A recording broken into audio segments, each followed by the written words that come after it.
So 7 pillars to grow your business அப்படின்னு சொல்லியிருக்கோம். So இங்க எல்லாருமே மேபி ஐ திங்க் எல்லாருமே ஸ்மால் அண்ட் மீடியம் என்டர்பிரைசஸ்ல இருந்து தான் மேக்சிமம் நம்ம மெம்பர்ஸா இருக்கிறாங்க அப்படின்னு நான் அசியூம் பண்ணிக்கிறேன்.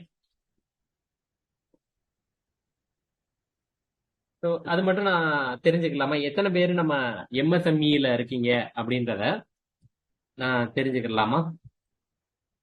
கமெண்ட்ல நீங்க ஸ்மால் அண்ட் மீடியம் என்டர்பிரைசஸா இருந்தீங்க அப்படின்னா 1 அப்படின்னு டைப் பண்ணலாமா? உங்களோட ஆர்கனைசேஷன்ல டிபார்ட்மெண்ட்லாம் இல்ல, ஸோ நானே தான் எல்லாமே பாக்குறேன், இல்ல ஒரு 2-3 டிபார்ட்மெண்ட் தான் இருக்கு அப்படின்னா 1 அப்படின்னு டைப் பண்ணுங்க. இல்ல என்னோட கம்பெனில ஒரு 4-5 டிபார்ட்மெண்ட் இருக்கு, என்னோட கம்பெனி ஒரு பெரிய கம்பெனி அப்படின்னா 2ன்னு டைப் பண்ணுங்க. ஏன்னா அதுக்கேற்ற மாதிரி நான் இந்த செஷனை கொண்டுட்டு போலாம் அப்படின்னு நினைக்கிறேன். ஸோ 1 அப்படின்னு சொல்லிட்டு நிறைய பேர் 1 தான் சொல்லியிருக்கீங்க. Abubakar, Lakshmi Narayanan, Ravidas, Mumbaiyan. Okay, so unable to hear அப்படின்னு சொல்லியிருக்காங்க. மேபி எல்லாருக்குமே ஆடியோ கிளியரா கேக்குதுல நான் பேசுறது? எஸ் சார், நீங்க உங்க சைடு கொஞ்சம் செக் பண்ணுங்க சார். நான் கிளியரா தான் கேக்குது எல்லாருக்குமே. ஸோ அதனால கொம்பையன், ஸோ ப்ளீஸ் உங்களோட சைட்ல செக் பண்ணி பாருங்க. ஓகே, ஸோ எல்லாருமே 1 அப்படின்னு தான் சொல்லியிருக்கீங்க. அப்ப நம்ம எல்லாருமே ஒரு ஸ்மால் என்டர்பிரைசஸா தான் இருக்கோம். ஆனா நம்ம வந்து க்ரோ பண்ணி கொண்டுட்டு போறோம் அப்படின்னா அதை வந்து ஒரு கம்பெனி அப்படின்னு எடுத்துக்கிட்டோம்னா அதை டிபார்ட்மெண்ட் வைஸ் நம்ம கொண்டுட்டு போக வேண்டியதா இருக்கு.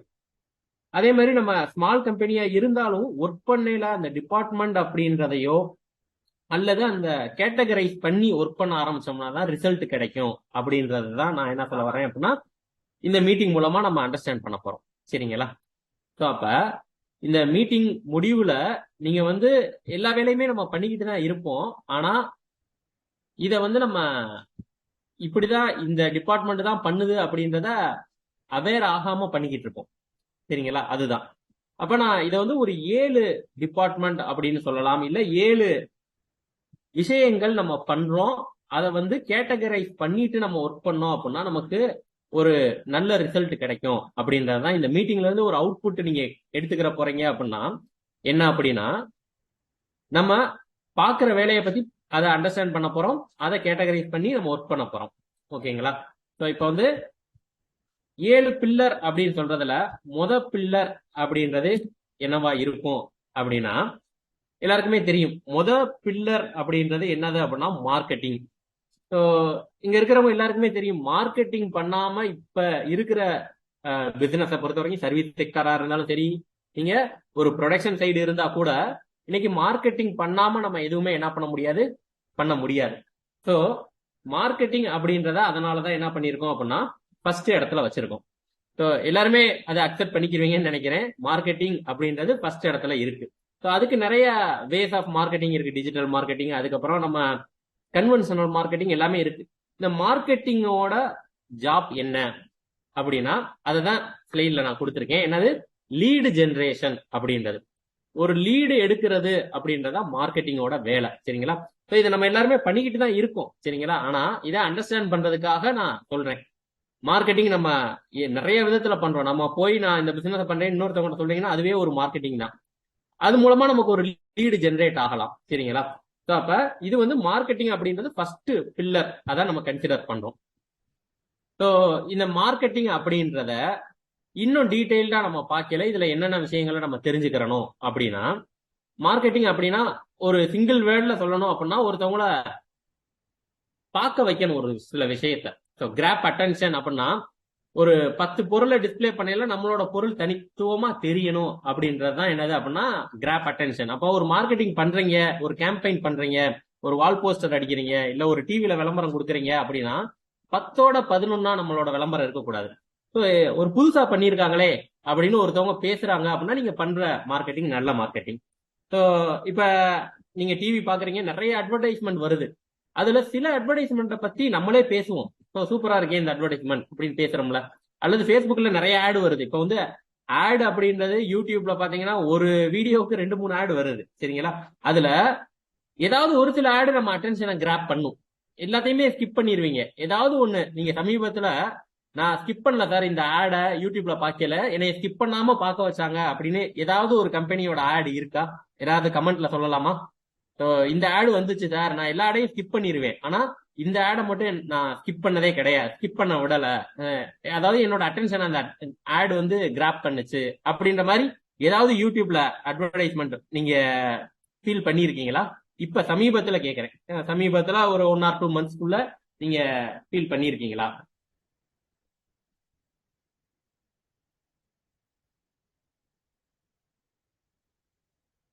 லக்ஷ்மி நாராயண், பிபிடி ஃபோக்கஸ் இப்ப பண்ணியாச்சு.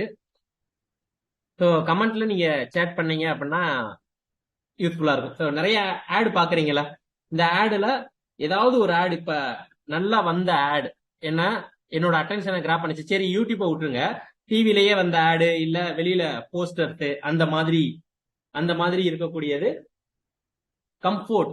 ஓகே ஓகே, கம்ஃபோர்ட்டோட ஆடு வந்து அட்டென்ஷனை கிராப் பண்ணிருக்கு. Oh, Rummy Circle, Rummy Circle, okay. So Rummy Circle அப்படின்னு சொல்லல கொம்பையா சார், ரம்மி சர்க்கிள் அப்படின்றது உங்களோட அட்டென்ஷனை கிராப் பண்ணிருக்கு அப்படின்னு சொல்லியிருக்கீங்க. ஸோ அப்ப அவங்க என்ன தாட் ப்ராசஸ்ல அதை பண்ணியிருப்பாங்க அப்படின்ற மாதிரி நம்மளும் யோசிக்கணும். அந்த ஆடு உங்களை அட்டென்ஷனை கிராப் பண்ணிருக்குன்னா அவங்க என்ன டெக்னிக்கை யூஸ் பண்ணாங்களோ அதே மாதிரியான விஷயங்களை நம்மளோட அட்வர்டைஸ்மெண்ட்ல பண்ண முடியும் அப்படின்னா அதையும் நம்ம என்ன பண்ணணும் அப்படின்னா அண்டர்ஸ்டாண்ட் பண்ணி அதை நம்மளோட அட்வர்டைஸ்மெண்ட்ல கொண்டுட்டு போகணும். ஸோ அப்ப அட்டென்ஷனை கிராப் பண்றது அப்படின்றதான் மார்க்கெட்டிங்கோட முக்கியமான வேலை. அதுல வேல்யூவை ஆட் பண்ணணும். அப்ப நம்ம ஒரு இதை மார்க்கெட்டிங் பண்றோம் அப்படின்னா நம்மளோட பிராண்டோட வேல்யூவை அதுல கூட்டி காமிக்கணும். ஸோ ஒரு அட்வர்டைஸ்மெண்ட் தப்பா பண்ணது அப்படின்னு சொல்லல, இந்த நானோ காரோட அட்வர்டைஸ்மெண்ட் தப்பா பண்ணப்பட்டது அப்படின்றத நிறைய பேர் சொல்லுவாங்க. அட்டென்ஷனை கிராப் பண்ண ஒரு மிகப்பெரிய அட்வர்டைஸ்மெண்ட் வந்து டாடா நானோ காரோட அட்வர்டைஸ்மெண்ட் பாத்தீங்கன்னா அட்டென்ஷனை கிராப் பண்ணுச்சு. சோசியல் மீடியாவோ இல்ல பெரிய பெரிய மீடியாக்களோ 1,00,000க்கு கார் அப்படின்றத ஒரு பெரிய விஷயமா எடுத்து பேசுனாங்க. அப்ப அட்டென்ஷனை கிராப் பண்ணிருச்சு, கரெக்டா? ஆனா அவங்க ஆட் வேல்யூ, அதோட அந்த பொருள், அதாவது அங்க கார் அப்படின்றத அவங்களோட பொருள், அதுக்கு வேல்யூவா ஆட் பண்ணாம விட்டுட்டாங்க, கரெக்டா? அதனால அந்த மார்க்கெட்டிங் தப்பாயிருச்சு. அப்ப இங்க நான் கொடுக்குற எல்லா விஷயமே இருந்தாதான் அந்த மார்க்கெட்டிங் சக்சஸ் அப்படின்றத அண்டர்ஸ்டாண்ட் பண்ணிக்கோங்க. அட்டென்ஷனை மட்டும் கிராப் பண்ணுது, உங்க பொருளோட வேல்யூவை கஸ்டமர் உணரல அப்படின்னா அது வேஸ்டா போயிடும், சரிங்களா? ஸோ அப்ப அட்டென்ஷனை கிராப் பண்ணணும், அதே நேரத்துல அந்த விளம்பரம் அந்த பொருளோட மதிப்பை உயர்த்தி காட்டணும், சரிங்களா? இப்ப ஒரு பர்ஃபியூம் விளம்பரம் இருக்கு, சிம்பு வர்றாரு அப்படின்னா அதோட அட்டென்ஷன் என்னவாயிருது, கூடிருது, சரிங்களா? அதோட அட்டென்ஷன் என்ன பண்ணிருது, அட்டென்ஷன் கிடைக்குது, வேல்யூவும் கூடிருது. ஏன்னா சிம்புவோட பிராண்ட் வேல்யூ அந்த பொருளுக்கும் கிடைக்குது. அப்படிதான் அந்த பிராண்டோட வேல்யூவை நம்ம அட்டென்ஷனை கிராப் பண்ணதுக்கு முன்னாடி இம்ப்ரூவ் பண்ணணும், சரிங்களா? அடுத்து வந்து பில்ட் அ ரிலேஷன்ஷிப் அப்படின்னு சொல்லியிருக்கோம். ஸோ அப்ப மார்க்கெட்டிங் பண்ணையிலேயே எப்படி சார் ஒரு ரிலேஷன்ஷிப்பை பில்டு பண்றது அப்படின்னா அதை கஸ்டமர் ஃபீல் பண்ண வைக்கணும். சில விஷயங்களை என்ன பண்ணணும் அப்படின்னா கஸ்டமரை செய்ய வைக்கணும், சரிங்களா? ஸோ இப்ப நிறைய விஷயங்கள் நம்ம என்ன பண்றோம் அப்படின்னா அட்வர்டைஸ்மெண்ட்டை பார்த்துட்டு அடுத்து அவங்க எதுவுமே பண்ணாம போயிடுறாங்க. அப்ப நம்ம ஒரு ரிலேஷன்ஷிப், அப்ப நம்ம அந்த கஸ்டமர் வந்து நமக்கு லோயலா இருக்கிற மாதிரியோ அல்லது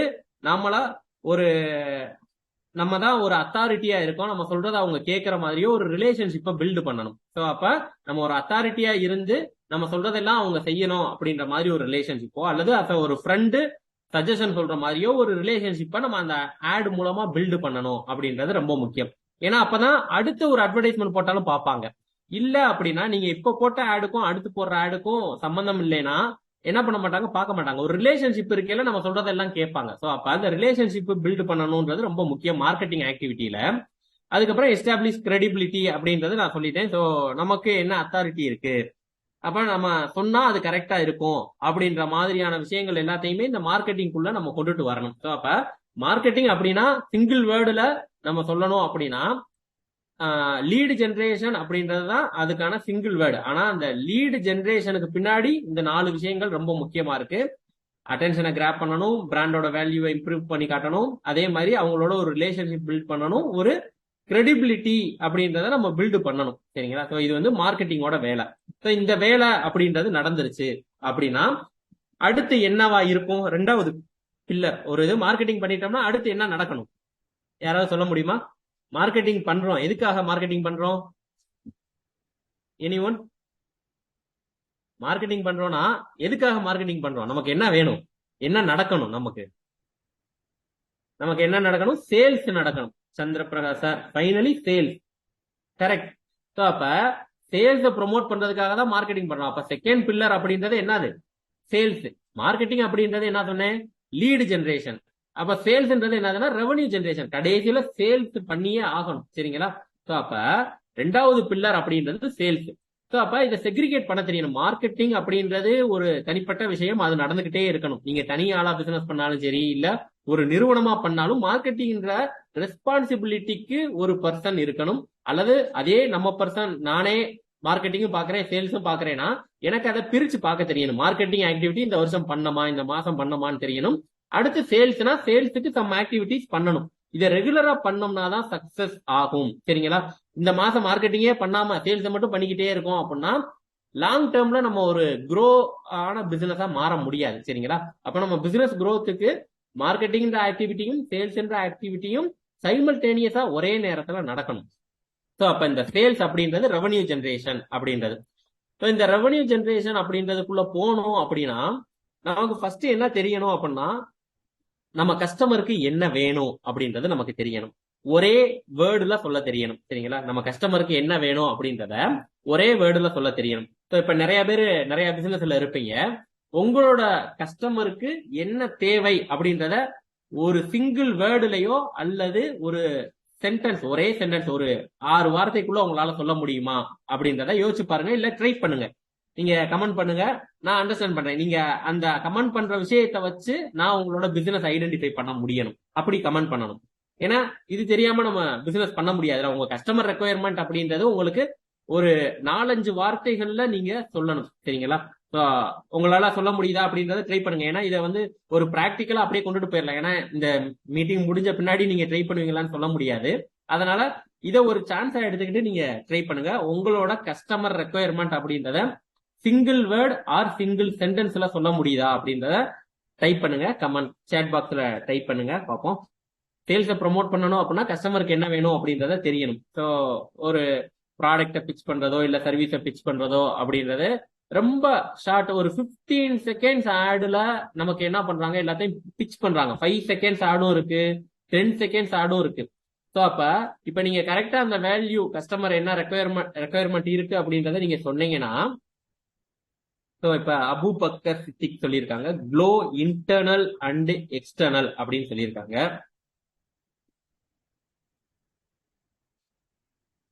ஸோ என்னால கஸ்டமர் ரெக்குயர்மெண்ட் அப்படின்றது இன்டர்னல் அண்ட் எக்ஸ்டர்னல் பியூட்டி ப்ராடக்டா அல்லது ஒரு இருக்கலாம் அப்படின்னு எனக்கு நான் அண்டர்ஸ்டாண்ட் பண்றேன். ஸோ சுரேஷ்குமார் முருகன், அவர் product first quality only. So இது கஸ்டமர் ரெக்குயர்மெண்ட் அப்படின்றது அவங்க குவாலிட்டி ப்ராடக்ட். ஆனா உங்களோட ப்ராடக்ட் என்ன அப்படின்றதையும் சொல்லணும்ல. Fulfil their requirements by taste யா presentation. Door step delivery. Okay. Vegetables and fruit. Second skin. Okay. எல்லாருமே இதே மாதிரி ஒவ்வொருத்தவங்களுக்கும் ஒரு கஸ்டமர் ரெக்குயர்மெண்ட் இருக்கு அப்படின்னா அதை ஃபர்ஸ்ட் நீங்க என்ன பண்ணுங்க, provide the product with affordable price. ஆனா அந்த ப்ராடக்ட் என்னன்றதையும் நீங்க இதுல கொண்டுட்டு வந்துருங்க. Customer requirement, provide the product, which product, எந்த ப்ராடக்ட் அப்படின்றதையும் நம்ம கொண்டுட்டு வரணும். Affordable price. ஓகே. இன்னும் ஒரு தெளிவா சொல்லணும், அந்த ப்ராடக்ட் என்ன, இதுதான் கஸ்டமருக்கு தேவைப்படுது அப்படின்றத.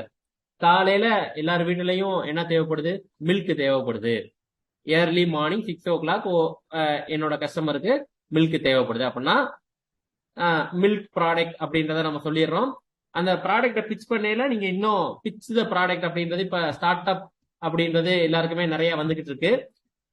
அந்த இதுக்குள்ள நீங்க வரணும் அப்படின்னா என்ன சொல்றாங்க அப்படின்னா, என்ன பண்ண சொல்றாங்கன்னா, நம்ம பிசினஸ 15 செகண்ட்ல பிச் பண்ண சொல்றாங்க. ஒரு இன்வெஸ்டர்கிட்ட போறீங்க அப்படின்னா அவங்க 15 செகண்ட்ல நீங்க பிச் பண்ணி உங்களோட ப்ராடக்ட் சர்வீஸை சொன்னீங்கன்னா அதை பார்த்துட்டு அவங்க இன்வெஸ்ட் பண்ண ரெடியா இருக்காங்க. அப்ப 15 செகண்ட்ல நீங்க சொல்லணும். 15 செகண்ட்னா வினாடிகள். சரிங்களா? அதுக்குள்ள சொல்லணும்ன்றாங்க. அதுக்கு நம்ம ரெடி ஆகிக்கிருவோம். அடுத்து வந்து பாத்தீங்கன்னா ஹேண்டில் அப்ஜெக்ஷன்ஸ் அப்படின்றது. ஒரு சேல் வந்து எப்ப நடக்கும், எப்ப இம்ப்ரூவ் ஆகும் அப்படின்னா, சேல் நடந்தாலும் நமக்கு அப்ஜெக்ஷன்ஸ் வர்றதுக்கு வாய்ப்பு இருக்கு. அந்த அப்ஜெக்ஷன்ஸை ஹேண்டில் பண்றதுக்கு நீங்க என்ன ஒரு கிரைட்டீரியா வச்சிருக்கீங்க அப்படின்றது ரொம்ப முக்கியம். ஏன்னா அப்ஜெக்ஷன்ஸ் வரையில நாம என்ன பண்ணிடுவோம் அப்படின்னா கரெக்டா ஹேண்டில் பண்ணிடுவோம். ஆனா நமக்கு கீழே வேலை பார்க்கறவங்க அதை கரெக்டா ஹேண்டில் பண்றாங்களா அப்படின்றது ரொம்ப முக்கியம். ஸோ ஒரு கஸ்டமர் ஒரு ப்ராடக்டை வாங்கிட்டாங்க, அந்த ப்ராடக்ட் சம்வாட் ஏதோ ஒரு தவறு நடந்து அதுல ஒரு மைனர் ஒரு சின்ன தப்பு நடந்து ஏதோ ஒரு ப்ராப்ளம் ஆகி போச்சு. அப்ப அந்த அப்ஜெக்ஷனை நமக்கு கீழே வேலை பார்க்கறவங்க எப்படி ஹேண்டில் பண்றாங்க, நாம எப்படி ஹேண்டில் பண்றோம் அப்படின்றது எல்லாமே ஒரே மாதிரி இருக்கணும். சரிங்களா? அப்ஜெக்ஷன் ஹேண்ட்லிங் பார்த்தோம் அப்படின்னா நாம என்ன பண்ணுவோமோ அதே தான் நம்ம ஸ்டாஃபும் பண்ணணும். அப்படி இல்லை அப்படின்னா நம்ம பிசினஸ் க்ரோ ஆகாது. ஏன் அப்படின்னா நம்ம ஹோட்டல் பிசினஸ்ல ரொம்ப சிம்பிளா சொல்லுவோம், நாம கல்லாப்பட்டியில உட்கார்ந்தோம் அப்படின்னா என்ன பண்ணுவோம்னா எல்லாரையும் சிரிச்சு வாங்க அப்படின்னு சொல்லி வரவேற்போம். அதே இது பாத்தீங்க அப்படின்னா நாம வேலைக்கு ஒரு ஆளை போட்டீங்க அப்படின்னா அவங்க உட்கார்ந்துருக்காங்க அப்படின்னா கஸ்டமர் வரையில எந்திரிச்சு அதே ஒரு புன்னகையோட உள்ளார்ந்து வரவேற்பாங்களா அப்படின்னு பார்த்தோம்னா அதை நம்ம அவங்களுக்கு சொன்னாதான் பண்ணுவாங்க. சரிங்களா? சொல்லாம விடுறதும் நம்மளோட தப்பு. ஸோ அப்ப ஒரு கஸ்டமர் கோபமான ஒருத்தவங்கிட்ட பேசினா அதை அப்ஜெக்ட் பண்றது எப்படி அப்படின்றதையும் நம்ம இந்த இதெல்லாம் சொல்லி கொடுக்கணும். சரிங்களா? அடுத்து மேக் த ஆஃபர் அப்படின்றது என்னது அப்படின்னா, இப்ப நமக்கு மார்க்கெட்டிங் அப்படின்றது நடந்துருச்சு. சரிங்களா?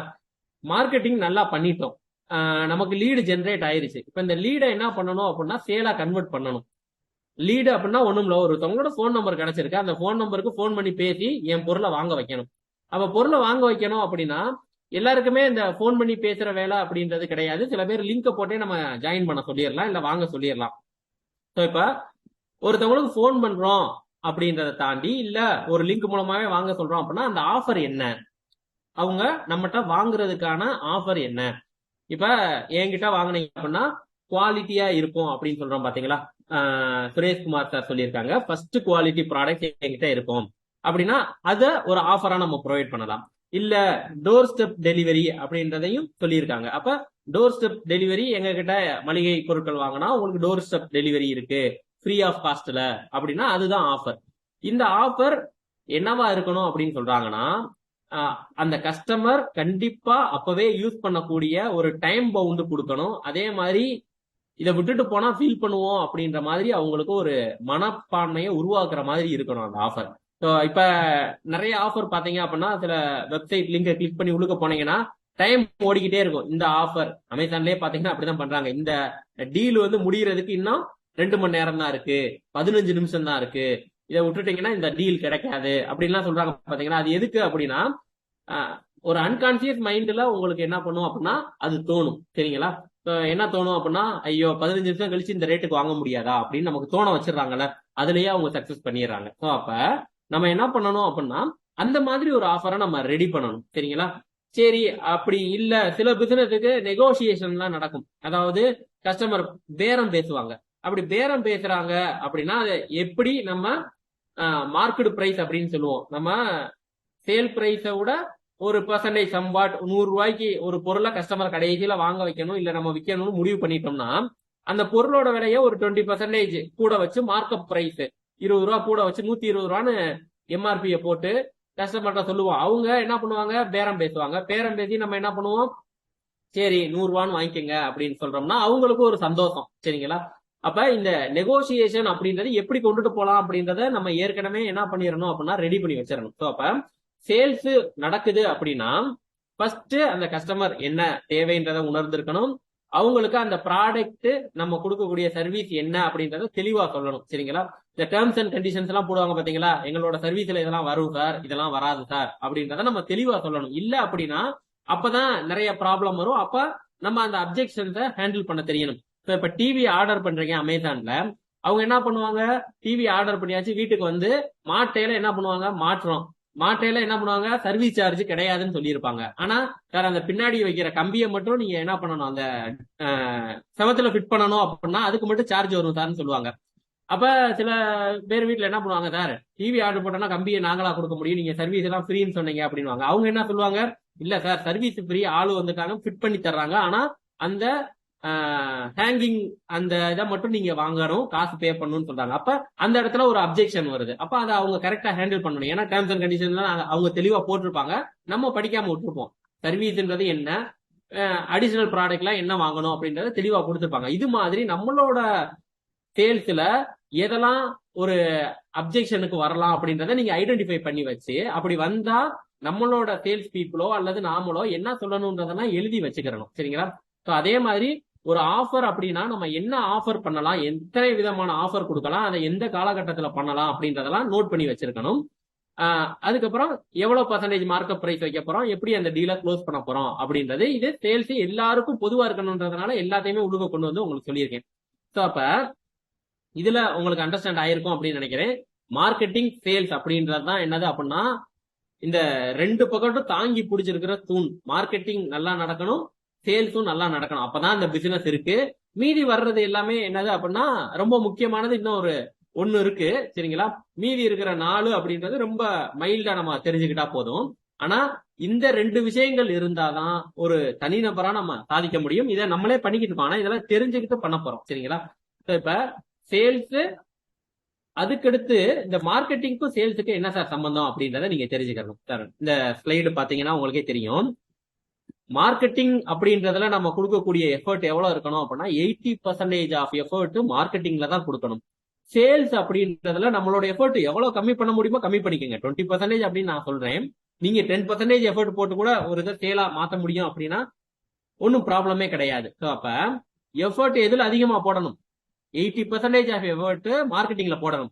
யாராவது எனக்கு சொல்ல முடியுமா சார், நான் இதான் நல்லா பண்றேன், மார்க்கெட்டிங் தான் நான் 80% பண்றேன், சேல்ஸ்ல என்னோட எஃபர்ட் ரொம்ப கம்மி சார், என்னோட கஸ்டமர் வந்து வாங்கிட்டு போயிருவாங்க, என்கிட்ட பேரம் பேசுறது எல்லாமே வேலை கம்மி, நான் மார்க்கெட்டிங் தான் 80% எஃபர்ட் போடுறேன், சேல்ஸ்ல 20% தான் சார் போடுறேன், என்னோட பிசினஸ் நல்லா போகுது அப்படின்னு யாராவது இருக்கீங்களா? அப்படி இருந்தீங்க அப்படின்னா ஒண்ணுன்னு டைப் பண்ணுங்க. இல்ல சார், நான் சேல்ஸ்ல எஃபர்ட் வந்து ரொம்ப அதிகமா போட்டுக்கிறீங்க, மார்க்கெட்டிங் நான் எஃபர்ட்டே போடுறது இல்ல அப்படின்னா 2 டைப் பண்ணுங்க. ஏதாவது 2 அப்படின்னா என்னது, நான் சேல்ஸ் தான் ரொம்ப பண்ணிக்கிட்டு இருக்கேன் ஒழிய மார்க்கெட்டிங்கே பண்ணல அப்படின்னா 50-50. ஓகே, 2 வந்திருக்கு. மார்க்கெட்டிங் யாரும் பண்றது இல்ல போல. ஒரு பிசினஸ் அப்படின்னா இந்த ஸ்லைட நல்லா ஞாபகம் வச்சுக்கோங்க. மார்க்கெட்டிங் பண்ணா மட்டும்தான் சேல் இன்க்ரீஸ் ஆகும், இல்ல பிசினஸ் growth ஆகும். இப்ப இருக்கிற காலகட்டத்துல இல்ல, எப்பயுமே அதுதான். மார்க்கெட்டிங் அப்படின்றதுல எஃபர்ட் அதிகமா போடுங்க. குவாலிட்டியா ப்ராடக்ட் வச்சிருக்கேன் அப்படின்னு சொல்லிட்டு நான் மார்க்கெட்டிங் பண்ண தேவையில்ல, என்னோட கஸ்டமர் வந்துருவாங்க அப்படின்னா அதற்கான காலம் வந்து அதிகமா எடுக்கும். சரிங்களா? இது வந்து ரியாலிட்டி. மார்க்கெட்டிங் அப்படின்றது அதுல வந்து ரெஃபரல் மார்க்கெட்டிங்னு ஒண்ணு நடக்கும் அதுவா. சரிங்களா? அதுவே ஒரு மார்க்கெட்டிங் தான். ஸோ அப்ப 2 அப்படின்றது போட்டிருக்கீங்க அப்படின்னா நீங்க 1 அப்படின்னு போடுற காலம் வரணும். அது வந்து இந்த மீட்டிங் முடிஞ்சோடனே அதுக்கான எஃபர்ட்டை நீங்க எடுங்க. ஸோ 50-50 எஃபர்ட் எடுக்கிறது ஓகே. ஆனா நீங்க அதை 80-20ன்ற எஃபர்ட்டுக்கு மாத்துறீங்க அப்படின்னா உங்களோட சேல்ஸ் அட்டானமஸ் ஆட்டோமேட்டிக்கா அதுவா நடக்க ஆரம்பிச்சிடும், ரொம்ப எஃபெக்டிவா அது நடக்க ஆரம்பிச்சிடும். அப்படின்றதுனால உங்களோட எஃபர்ட் இது வரைக்கும் நீங்க எப்படி இருந்தீங்கன்னாலும் பரவாயில்ல, இனிமே நீங்க என்ன பண்ணுங்க அப்படின்னா உங்களோட எஃபர்ட், உங்களோட உழைப்ப மார்க்கெட்டிங் அப்படின்றதுக்காக அதிகமா செலவு பண்ண ஆரம்பிங்க. சேல்ஸ் அதுவா நடக்கும். சரிங்களா? ஏன்னா சேல்ஸ்ல போயிட்டு நம்ம ஒவ்வொருத்தவங்களோட நெகோசியேட் பண்ண வேண்டிய தேவை குறைஞ்சிரும் மார்க்கெட்டிங் எஃபர்ட்ல அதிகமா போட்டீங்க அப்படின்னா. சரி, அடுத்து வந்து நம்ம செயல்படுத்துதல் ஆபரேஷன்ஸ் அப்படின்றது. சேல்ஸ்ன்றது அந்த பொருளை கஸ்டமருக்கு டெலிவரி பண்றதோட முடிஞ்சு போச்சு. சரிங்களா? அதுக்கப்புறம் எதுவுமே கிடையாது. சரிங்களா? சரி, அடுத்து வந்து நம்ம பாக்குறது என்னது அப்படின்னா ஆபரேஷன்ஸ் அப்படின்றது. ஆபரேஷன்ஸ் அப்படின்றது எல்லா பெரிய பெரிய கம்பெனிலயுமே இருக்கும். ஆபரேஷன்ஸ் மேனேஜர் அப்படின்னு ஒருத்தர் இருப்பாரு. இந்த ஆபரேஷன்ஸ் அப்படின்றதோட வேலை என்ன அப்படின்னு நம்ம தெரிஞ்சுக்கிறோம். சரிங்களா? ஒரு நம்ம தனி ஆளா இருந்தாலும் நீங்க தெரிஞ்சு வச்சுக்கோங்க. உங்க கம்பெனில ஃபியூச்சர்ல இது தனி டிபார்ட்மெண்டா வரணும் அப்படின்ற அவேர்னஸை கிரியேட் பண்ணிக்கோங்க. ஆபரேஷன்ஸ் அப்படின்றது என்னது அப்படின்னா வேல்யூ அண்ட் ஹாப்பினஸை கிரியேட் பண்றதுதான் இதோட முக்கியமான குறிக்கோள் அல்லது ஒரு கோல் அப்படின்னு வச்சுக்கலாம். சரிங்களா? ஆபரேஷன்ஸ் அப்படின்றது வேல்யூ அண்ட் ஹாப்பினஸை பில்டு பண்றதுதான். சரிங்களா? இந்த ஆபரேஷன்ஸ் அப்படின்றதுல நம்ம சில விஷயங்களை என்ன பண்ணணும் அப்படின்னா தெளிவா அண்டர்ஸ்டாண்ட் பண்ணிக்கிறோம். சரிங்களா? ஆபரேஷன்ஸ்னா என்னதுங்க, எல்லாருக்கும் ஐடியா நிறைய இருக்கும், செயல்படுத்துதல்ல தான் என்ன இருக்கும், ரொம்ப கஷ்டமே வரும். ஸோ அப்ப ஆபரேஷன்ஸ் அப்படின்னா நம்ம செயல்படுத்தல நிறைய டிஃபிகல்ட்டி வரும். எதை யாரு பண்றது, எப்ப பண்றது அப்படின்றத ஃபர்ஸ்ட் டிசைட் பண்ணணும். சரிங்களா? அப்ப நமக்கு என்னென்ன வேலைகள்லாம் இருக்கு அப்படின்றத ஃபர்ஸ்ட் நீங்க ரெடி பண்ணுங்க. என்னோட பிசினஸ் நடக்கணும்னா என்னென்ன வேலையெல்லாம் நான் பண்ண வேண்டியது இருக்கு அப்படின்றத எழுதுங்க. அதெல்லாம் டாஸ்க். சரிங்களா? இதுல ரொம்ப எளிமையா சொல்லணும் அப்படின்னா டெய்லி நம்ம சில விஷயங்களை பண்ண வேண்டியது இருக்கும். மாதம் ஒரு விஷயங்களை பண்ண வேண்டியிருக்கும். ஒரே ஒரு தடவை அந்த விஷயத்த பண்ணா போதும். ஓடிடி அப்படின்னு சொல்லுவாங்க, ஒன் டைம் டாஸ்க் அப்படின்னு சொல்லி நம்ம முத்து சார் அடிக்கடி சொல்லுவாங்க. ஓடிடி அப்படின்னு போட்டு வச்சிருப்பாங்க. அதாவது ஒன் டைம் டாஸ்க், அதை ஒரே ஒரு தடவை தான் பண்ண போறோம் உங்க பிசினஸுக்கு அப்படின்னா அதை இம்பார்ட்டன்ட் கொடுத்து நீங்க பண்ணிடலாம். அதனால பெனிஃபிட் அதிகமா இருக்கும். அதுக்கப்புறம் டெய்லி ரிப்பீட்டடா சில டாஸ்க்கை நீங்க டெய்லி பண்ணுவீங்க, அதையும் நோட் பண்ணி வச்சிருக்கணும். இதெல்லாம் நீங்க தனித்தனியா நோட் பண்ணி வச்சிருக்கணும். ஏன்னா சில ஓடிடிய உங்க பிசினஸ்ல பண்ணாமையே வச்சுட்டே இருப்பீங்க பெண்டிங்ல. அதை ஒரே ஒரு தடவை தான் பண்ண போறீங்க. அதை விட்டுட்டு டெய்லி பண்ற டாஸ்க் திரும்ப திரும்ப திரும்ப பண்ணிக்கிட்டே பண்ணுவோம். அதை டெய்லி ஃபயர் ஃபைட்டிங்னு சொல்லுவாங்க. அது வந்து என்னது அப்படின்னா அட்வைசபிள் கிடையாது. ஸோ அப்ப நீங்க என்ன பண்ணணும் அப்படின்னா ஓடிடினா என்ன, வீக்லி உங்களுக்கு என்ன பண்ண வேண்டியது இருக்கு, மந்த்லி என்ன பண்ண வேண்டியது இருக்கு அப்படின்னு டாஸ்கை செக்ரிகேட் பண்ணி நோட் பண்ணி வைங்க. அந்த டாஸ்கை நீங்க நோட் பண்ணி வைக்கிறதுக்கு கூகுள் கீப் இந்த மாதிரியான சாஃப்ட்வேரோ இல்ல உங்களுக்கு ஒரு செக்லிஸ்ட் மாதிரி நீங்க ரெடி பண்றதோ அது மாதிரி ரெடி பண்ணி வச்சுக்கோங்க.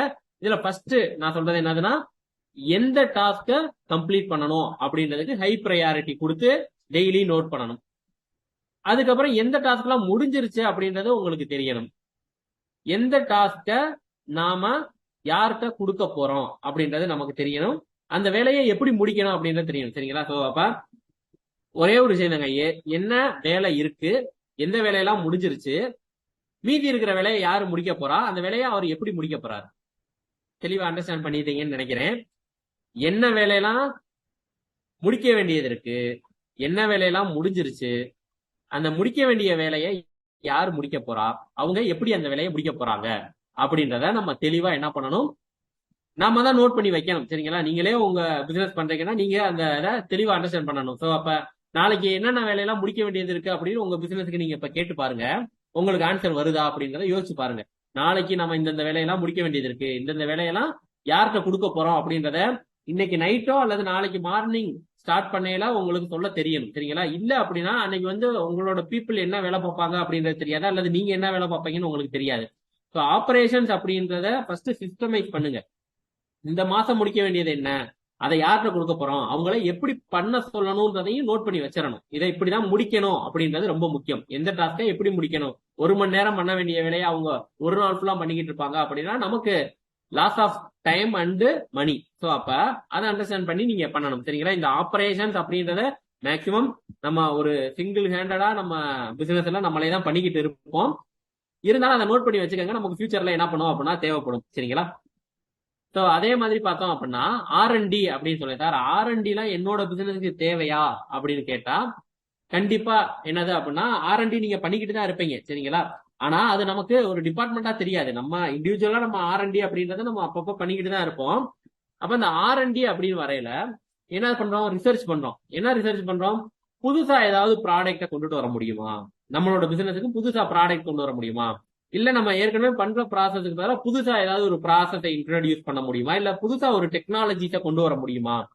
அப்ப இப்ப புதுசா ஒரு டெக்னாலஜி சாட் ஜிபிடின்னு வருது, இல்ல இன்ஸ்டாகிராம்னு ஒன்று வருது, அதெல்லாம் மார்க்கெட்டிங் பண்ணணும். இதெல்லாம் என்னது அப்படின்னா டெக்னாலஜிஸ் புதுசா வருது, இல்ல நம்ம பண்ணக்கூடிய வேலைகளை இந்த டெக்னாலஜியை யூஸ் பண்ணி பண்ணுனா நமக்கு ஏற்கனவே நம்ம வந்து எல்லாத்தையுமே எக்ஸல் ஷீட்ல தான் இந்த லீடு ஜென்ரேஷன், சேல்ஸ் நடக்கக்கூடிய விஷயங்கள் எல்லாத்தையுமே அதுல தான் பண்றேன். ஒரு CRM, customer relationship, customer resource management software ஏதாவது ஒன்று போட்டுக்கலாம், இஆர்பி சாஃப்ட்வேர் ஏதாவது ஒன்று போட்டுக்கலாம் அப்படின்னா அதெல்லாம் டெக்னாலஜி. இதெல்லாம் நம்ம யோசிச்சு வைக்கிறோம் பாத்தீங்களா, இதுவே ஆர்என்டி தான். சரிங்களா? அதுக்கு பேர் கொடுத்தா ஆர்என்டி, நம்ம ஆர்என்டி பண்ணிக்கிட்டு தான் இருக்கோம். சரிங்களா? ஆர்என்டின்னு போட்டோம்னா நீங்க என்னமோ சார் சம்மந்தமே இல்லாம ஒண்ணு பேசுறாருன்னு நினைச்சிடாதீங்க. ஆர்என்டின்றது நீங்க பண்றதுதான். பெரிய லெவல்ல பண்ணையில ஒரு டீமை போட்டு பண்ணுவாங்க, சின்ன லெவல்ல பண்ணையில நம்மளே யோசிப்போம். அந்த யோசிக்கிறத எழுதி வச்சுக்கோங்க. சரிங்களா? அதே மாதிரி ஏற்கனவே இருக்கிற ப்ராடக்ட இம்ப்ரூவ் பண்ணணும் அப்படின்றது ஆர்என்டிக்கு கீழே தான் வருது. அப்ப ஏற்கனவே ஒரு ப்ராடக்ட் நீங்க வச்சிருக்கீங்க அப்படின்னா அதை இம்ப்ரூவ் பண்றதுக்கு என்ன ஒர்க் பண்ணிருக்கீங்க அப்படின்றத பார்க்கணும். ஸோ அந்த இம்ப்ரூவ் பண்றோம். இந்த மேனேஜிங் பட்ஜெட் அப்படின்றது இந்த ஆர்என்டி கீழே வருது. என்னது அப்படின்னா ஏற்கனவே நம்ம பண்ணக்கூடிய உற்பத்தி அப்படின்றதுக்கு எவ்வளவு செலவாகுது, நம்ம இதை வந்து குறைக்கிறதுக்கு என்ன பண்ணணும் அப்படின்னா அந்த மற்ற டிபார்ட்மெண்ட் எல்லாரோடையும் இல்ல நம்ம எல்லாத்தையும் கன்சிடர் பண்ணி மார்க்கெட்டிங், சேல்ஸ், அதுக்கப்புறம் நமக்கு ப்ரொடக்ஷனுக்கு ஆகக்கூடிய செலவு, ஆபரேஷனல் காஸ்ட் எல்லாத்தையும் கன்சிடர் பண்ணி இதை இந்த ப்ராசஸை யூஸ் பண்ணோம்னா நமக்கு விலை கம்மியாகுது அப்படின்னு ஐடென்டிஃபை பண்ணக்கூடிய ஒரு வேலை தான் என்னது அப்படின்னா ஆர்என்டி. அப்ப ஆர்என்டி அப்படின்னு பொதுவா சொன்னோம் அப்படின்னா நமக்கு என்ன பண்ணணும், நம்ம கம்பெனிக்கு புதுசா ஏதாவது ப்ராடக்ட் சர்வீஸை நம்ம ஆட் ஆன் பண்ணலாமா அப்படின்னு யோசிக்கக்கூடிய ஒரு விஷயத்தை பாக்குறோம். இல்ல அப்படின்னா ஏற்கனவே இருக்கக்கூடிய ஒரு ப்ராடக்டோட வேல்யூவை இன்க்ரீஸ் பண்றதுக்கு நம்ம என்ன பண்ணலாம் அப்படின்றத யோசிக்கணும். சரிங்களா? அப்ப இத பத்தி நம்ம எப்பயாவது யோசிக்க கூடாது. சரிங்களா? இதெல்லாம் சிஸ்டமைஸ் பண்ணி மாசம் ஒரு வாட்டி யோசிக்கணும். இல்ல 6 மாசத்துக்கு ஒரு வாட்டி நம்ம ஒரு நியூ ப்ராடக்ட கொண்டுட்டு வரணும். ஏற்கனவே இருக்கிற ப்ராடக்ட பத்தி கஸ்டமர்கிட்ட ஒரு ஃபீட்பேக்க வாங்கி கண்டக்டிங் ரிசர்ச் அப்படின்னா அதுதாங்க. நீங்க உங்களோட கஸ்டமர்கிட்ட ஒரு ஃபீட்பேக்க வாங்கி அதெல்லாம் நோட் பண்ணி வச்சு, சரி இவ்வளவு பேர் இதை சொல்லியிருக்காங்க, நம்ம அப்ப இந்த ப்ராடக்ட்ல இதை சேஞ்ச் பண்ணா நம்ம கஸ்டமரை சாட்டிஸ்ஃபை பண்ணலாம். அப்ப கஸ்டமரை ரெக்குயர்மெண்ட் அப்படின்றது அந்த சேல்ஸுக்குள்ள வருது. சரிங்களா? அதுக்கு பின்னாடி இந்த ரிசர்ச் அப்படின்றது ஹெல்ப் பண்ணும். சரிங்களா? ஸோ அப்ப இதுதாங்க நியூ ப்ராடக்ட் சர்வீஸ் கொண்டுட்டு வர்றது. அதுக்கப்புறமா எக்ஸிஸ்டிங் ப்ராடக்டோட என்ன பண்றோம் அப்படின்னா வேல்யூவை இன்க்ரீஸ் பண்றதுக்கு யோசிக்கிறோம். சரிங்களா? சரி, அடுத்து வந்து அக்கௌண்ட்ஸ் அப்படின்றது. இந்த அக்கௌண்ட்ஸ் அப்படின்றது நமக்கு என்ன கிடையாது அப்படின்னா தேவை கிடையாது. சரிங்களா? ஸோ அக்கௌண்ட்ஸ் அப்படின்றது நம்ம ஏற்கனவே பார்த்துக்கிட்டு இருப்போம். இந்த அக்கௌண்ட்ஸ்ல நம்ம என்னென்ன விஷயங்கள்லாம் பார்ப்போம் அப்படின்றத சொல்றேன். அதே மாதிரி எப்ப இந்த அக்கௌண்ட்ஸ்ன்றத ஒரு தனி டிபார்ட்மெண்டா கொண்டுட்டு போகணும் அப்படின்றதையும் நானே சொல்லிடுறேன். சரிங்களா? சரி, இப்ப அக்கௌண்ட்ஸ் அப்படின்னா என்னதுன்னா ரொம்ப முக்கியமான வேர்டு. இதுல ஃபர்ஸ்ட் வேர்டு நான் கொடுத்திருப்பேன் பாருங்க, கேஷ் ஃப்ளோ அப்படின்னு கொடுத்திருப்பேன். கேஷ் ஃப்ளோ அப்படின்றது ஒரு பிசினஸுக்கு ஒரு லைஃப் லைன் அப்படின்னு சொல்லுவாங்க. சரிங்களா? நம்ம மனித உடல்ல ரத்தம் எப்படி ரொம்ப முக்கியமோ அதே மாதிரி கேஷ் ஃப்ளோ அப்படின்றது பிசினஸுக்கு ரொம்ப முக்கியம். இந்த கேஷ் ஃப்ளோ இல்லாட்டி நம்ம பிசினஸ கடை வாங்கி நடத்திக்கிட்டு இருக்க முடியாது. கேஷ் ஃப்ளோ அப்படின்றது என்னது ரொம்ப ஒரு முக்கியமான விஷயம். ஸோ அப்ப உங்களுக்கு அந்த கேஷ் ஃப்ளோ கண்டிப்பா இருக்கா அப்படின்றத நீங்க மெஷர் பண்ணணும். சரிங்களா? ஏன்னா நிறைய பேர் என்ன பண்ணுவாங்க அப்படின்னா பிசினஸ் பண்ணையில என்ன பண்ணிடுவாங்க அப்படின்னா, சரி கடனை வாங்கி நடத்திடுவோம், பேங்க்ல லோன் வாங்குறது எல்லாமே பண்றது. கேஷ் ஃப்ளோ கரெக்டா இருக்கான்றத ஃபர்ஸ்ட் எப்படி தெரியும் சார் அப்படின்னா, அப்ப அந்த அக்கௌண்ட்ஸ்ன்றத கரெக்டா பார்க்க ஆரம்பிச்சோம்னா தெரியும். அப்ப அக்யூரசி அப்படின்றது ரொம்ப முக்கியம். நம்ம ஒரு நாளைக்கு என்ன செலவாகுது அப்படின்றத உங்களால சொல்ல முடியுமா உங்க பிசினஸுக்கு? சார் என்னோட பிசினஸுக்கு ஒரு நாளைக்கு இவ்வளவு செலவாகும் சார், ஒரு மாசத்துக்கு இவ்வளவு ஆகும் சார், ஒரு வருஷத்துக்கு நான் என்னோட பிசினஸ்ல செலவு இவ்வளவு வரவு இவ்வளவு அப்படின்னு நான் போட்டு நோட் பண்ணி வச்சிருக்கேன் சார் அப்படின்னா அப்பதான் நம்ம பிசினஸ் என்ன பண்ண முடியும், க்ரோ பண்ண முடியும். சரிங்களா? இல்ல சார் நான் வந்து ஒரு ஆடிட்டர் கொடுத்துருவேன், அவர் எல்லாமே பாத்துக்குருவாரு, அவர் ஒரு என்னோட பேங்க் ஸ்டேட்மெண்ட் கேட்பாரு, நான் அவர்கிட்ட கொடுத்துருவேன், அவர் எல்லாமே பாத்துக்குருவாரு சார் அப்படின்னா அது அவரோட வேலை. சரிங்களா? இது நமக்கு வாழ்க்கை. அப்ப நம்ம என்ன பண்ணணும் அப்படின்னா அக்கௌண்ட்ஸ் அப்படின்றத நாம என்ன பண்ணணும் அப்படின்னா ரொம்ப அக்யூரேட்டா மெயின்டைன் பண்ணணும். சரிங்களா? அப்பதான் நம்மளோட பிசினஸ் எப்படி க்ரோ ஆகுது இயர் ஆன் இயர் அப்படின்றத மெஷர் பண்றீங்களா? ஸோ எனக்கு ஒரு நம்பர்ஸ்ல சொல்ல முடியுமா அப்படின்னு பாருங்க. ஸோ ஒரு எப்படியும் எல்லாருமே என்னது அப்படின்னா ஒரு 4-5 வருஷமாவது பிசினஸ்ல இருப்பீங்க அப்படின்னு நினைக்கிறேன். ஸோ லாஸ்ட் இயருக்கும் இந்த இயருக்கும் என்னோட பிசினஸ் growth ஆயிருக்கு சார், இவ்வளவு பர்சன்டேஜ் என்னோட பிசினஸ் லாஸ்ட் இயருக்கும் இந்த இயருக்கும் ஒரு 10% growth ஆயிருக்கு சார், 20% growth ஆயிருக்கு சார். இல்ல என்னோட பிசினஸ் வந்து இப்பதான் சார் ஒரு நோ ப்ராஃபிட் நோ லாஸ் அப்படின்ற ஸ்டேஜுக்கு வந்திருக்கு சார் அப்படின்னு உங்களால சொல்ல முடியுமா அப்படின்னு பாருங்க. அப்படி சொல்ல முடிஞ்சது அப்படின்னா ரொம்ப சூப்பர். சரிங்களா? அப்படி சொல்ல முடியல அப்படின்னா அதுக்கான வேலைகள்ல ஈடுபடுங்க. யாராவது உங்களோட பிசினஸ் வந்து இந்த வருஷம் எவ்வளவு க்ரோ ஆயிருக்கு அப்படின்னு கரெக்டா சொல்ல முடியுமா? Super, only 15%. 15% அப்படின்றது ஓகே நல்ல நம்பர் தான் சார். ஒன்லி 15% சொல்லியிருக்கீங்க, இருந்தாலும் அதுவே நல்ல நம்பர் தான். 60% டி growth அப்படின்னா 60% த growth சார் இல்ல கம்மியா இருக்கா அப்படின்றது. ஸோ அதை மெஷர் பண்ணியிருக்கீங்க அப்படின்றது ரொம்ப சூப்பரான விஷயம். ஸோ இதை வந்து நம்ம பணத்தை வச்சுதான் மெஷர் பண்ணியிருக்கீங்க. Okay, 20% increased Abubakar Siddique, super. So அப்ப அக்கௌண்ட்ஸ் அப்படின்றத நம்ம என்ன பண்ணணும் அப்படின்னா ஒவ்வொருத்தவங்களுமே இதே மாதிரி நீங்க உங்களுக்கு சொல்ல தெரியும், நம்பர்ஸ்ல சொல்ல தெரியல அப்படின்னா பிசினஸ்ல லாங் டேர்ம்ல இருக்கும் அப்படின்னா ஓகே சார், டி growth 60% from last year. So okay, அப்ப நம்ம எது நடந்தாலுமே சார் growth இல்ல டி கம்மியாகுது growth அப்படின்னாலும் இதை மெஷர் பண்ணிட்டோம் அப்படின்னா நம்ம அதுக்கான நடவடிக்கையில ஈடுபடலாம். அதை மெஷர் பண்ணாம இருந்தோம்னா நம்ம என்ன பண்ணுவோம் அப்படின்னா நம்ம பண்றதுவே பண்ணிக்கிட்டே இருப்போம். ஸோ அதை தான் நான் சொல்ல வர்றேன். ஸோ மெஷர் பண்ணிட்டோம் அப்படின்னா அதுக்கான நடவடிக்கையில நம்ம ஈடுபட ஆரம்பிக்கலாம். சரிங்களா? ஸோ அப்ப மெஷர் பண்ணுங்க அப்படின்றது ரொம்ப அழுத்தம் திருத்தமா சொல்றேன். அக்கௌண்ட்ஸை மெஷர் பண்ணுங்க, அப்பதான் என்ன பண்ணுவோம்னா அதுக்கான நடவடிக்கையில ஈடுபடுவோம். சார் என்னோட மார்க்கெட்ல இந்த 15% growth, இப்ப ஒரு இண்டஸ்ட்ரி இருக்கு அப்படின்னா அதோட ஸ்டாண்டர்ட் growth ரேட் அப்படின்னு ஒண்ணு இருக்கும். சரிங்களா? இப்ப நான் சொல்றேன் அப்படின்னா ஒரு ready to eat food industry இருக்கு.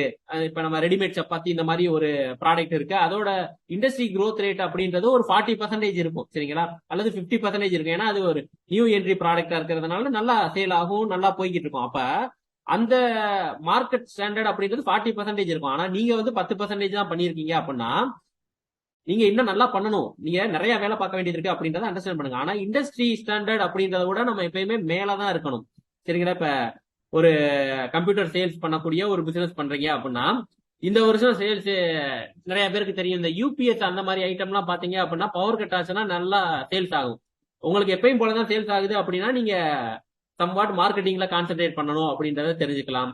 So, அந்த மாதிரியான விஷயங்களை நீங்க என்ன பண்ணுங்க, மெஷர் பண்ணுங்க. ஸோ 10% இம்ப்ரூவ்டு ரவிதாஸ் சார் சொல்லியிருக்காங்க. இன் பிசினஸ் 4% ப்ராஃபிட் இன்க்ரீஸ். ஸோ ரொம்ப சூப்பர். ஸோ பிசினஸ் எவ்வளவு இன்க்ரீஸ் ஆயிருக்கு, ப்ராஃபிட் எவ்வளவு இன்க்ரீஸ் ஆயிருக்கு அப்படின்றத சூப்பரா மெஷர் பண்ணிட்டாங்க. ஸோ இது ரொம்ப முக்கியம் சரிங்களா. ஸோ அடுத்தடுத்து நிறைய டேட்டா இருக்கு. ஆனா நான் சொல்றது ஒரு பிசினஸ் ஓனரா உங்களுக்கு இது தெரியணும்னு தான் சொல்றேன் சரிங்களா. நீங்க இன்னும் டெப்தா போனீங்கன்னா ஆடிட்டர்ட்ட போனீங்கன்னா நிறைய சொல்லுவாங்க, நான் அதெல்லாம் கேட்கல. உங்களோட பிசினஸ் எவ்வளவு பர்சன்டேஜ் growth ஆயிருக்கு, எவ்வளவு ப்ராஃபிட் எடுத்திருக்கீங்க, இது ஒரு பிசினஸ் ஓனரா உங்களுக்கு தெரியணுமா தெரியக்கூடாதா? கண்டிப்பா தெரியணும்ல. அப்ப அதை நீங்க தெரிஞ்சுக்கங்க. இன்னைக்கு நைட்டே கூட உட்காந்து ஒரு கால்குலேஷன் போடுங்க, எவ்வளவு நம்ம இன்வெஸ்ட் பண்ணோம், எவ்வளவு வந்திருக்கு அப்படின்றத ஒரு சும்மா ரஃபா கால்குலேஷன் பண்ணுங்க. அக்யூரேட்டா பண்ணணும். அதை வந்து என்ன பண்ணுங்க, கொஞ்சம் கொஞ்சமா தான் கத்துக்கிற முடியும். அக்யூரேட்டா பண்ணணும். ஏன்னா எந்த ஒரு வேலையுமே 100% உடனே நம்மளால என்ன பண்ண முடியாது, பண்ண முடியாது.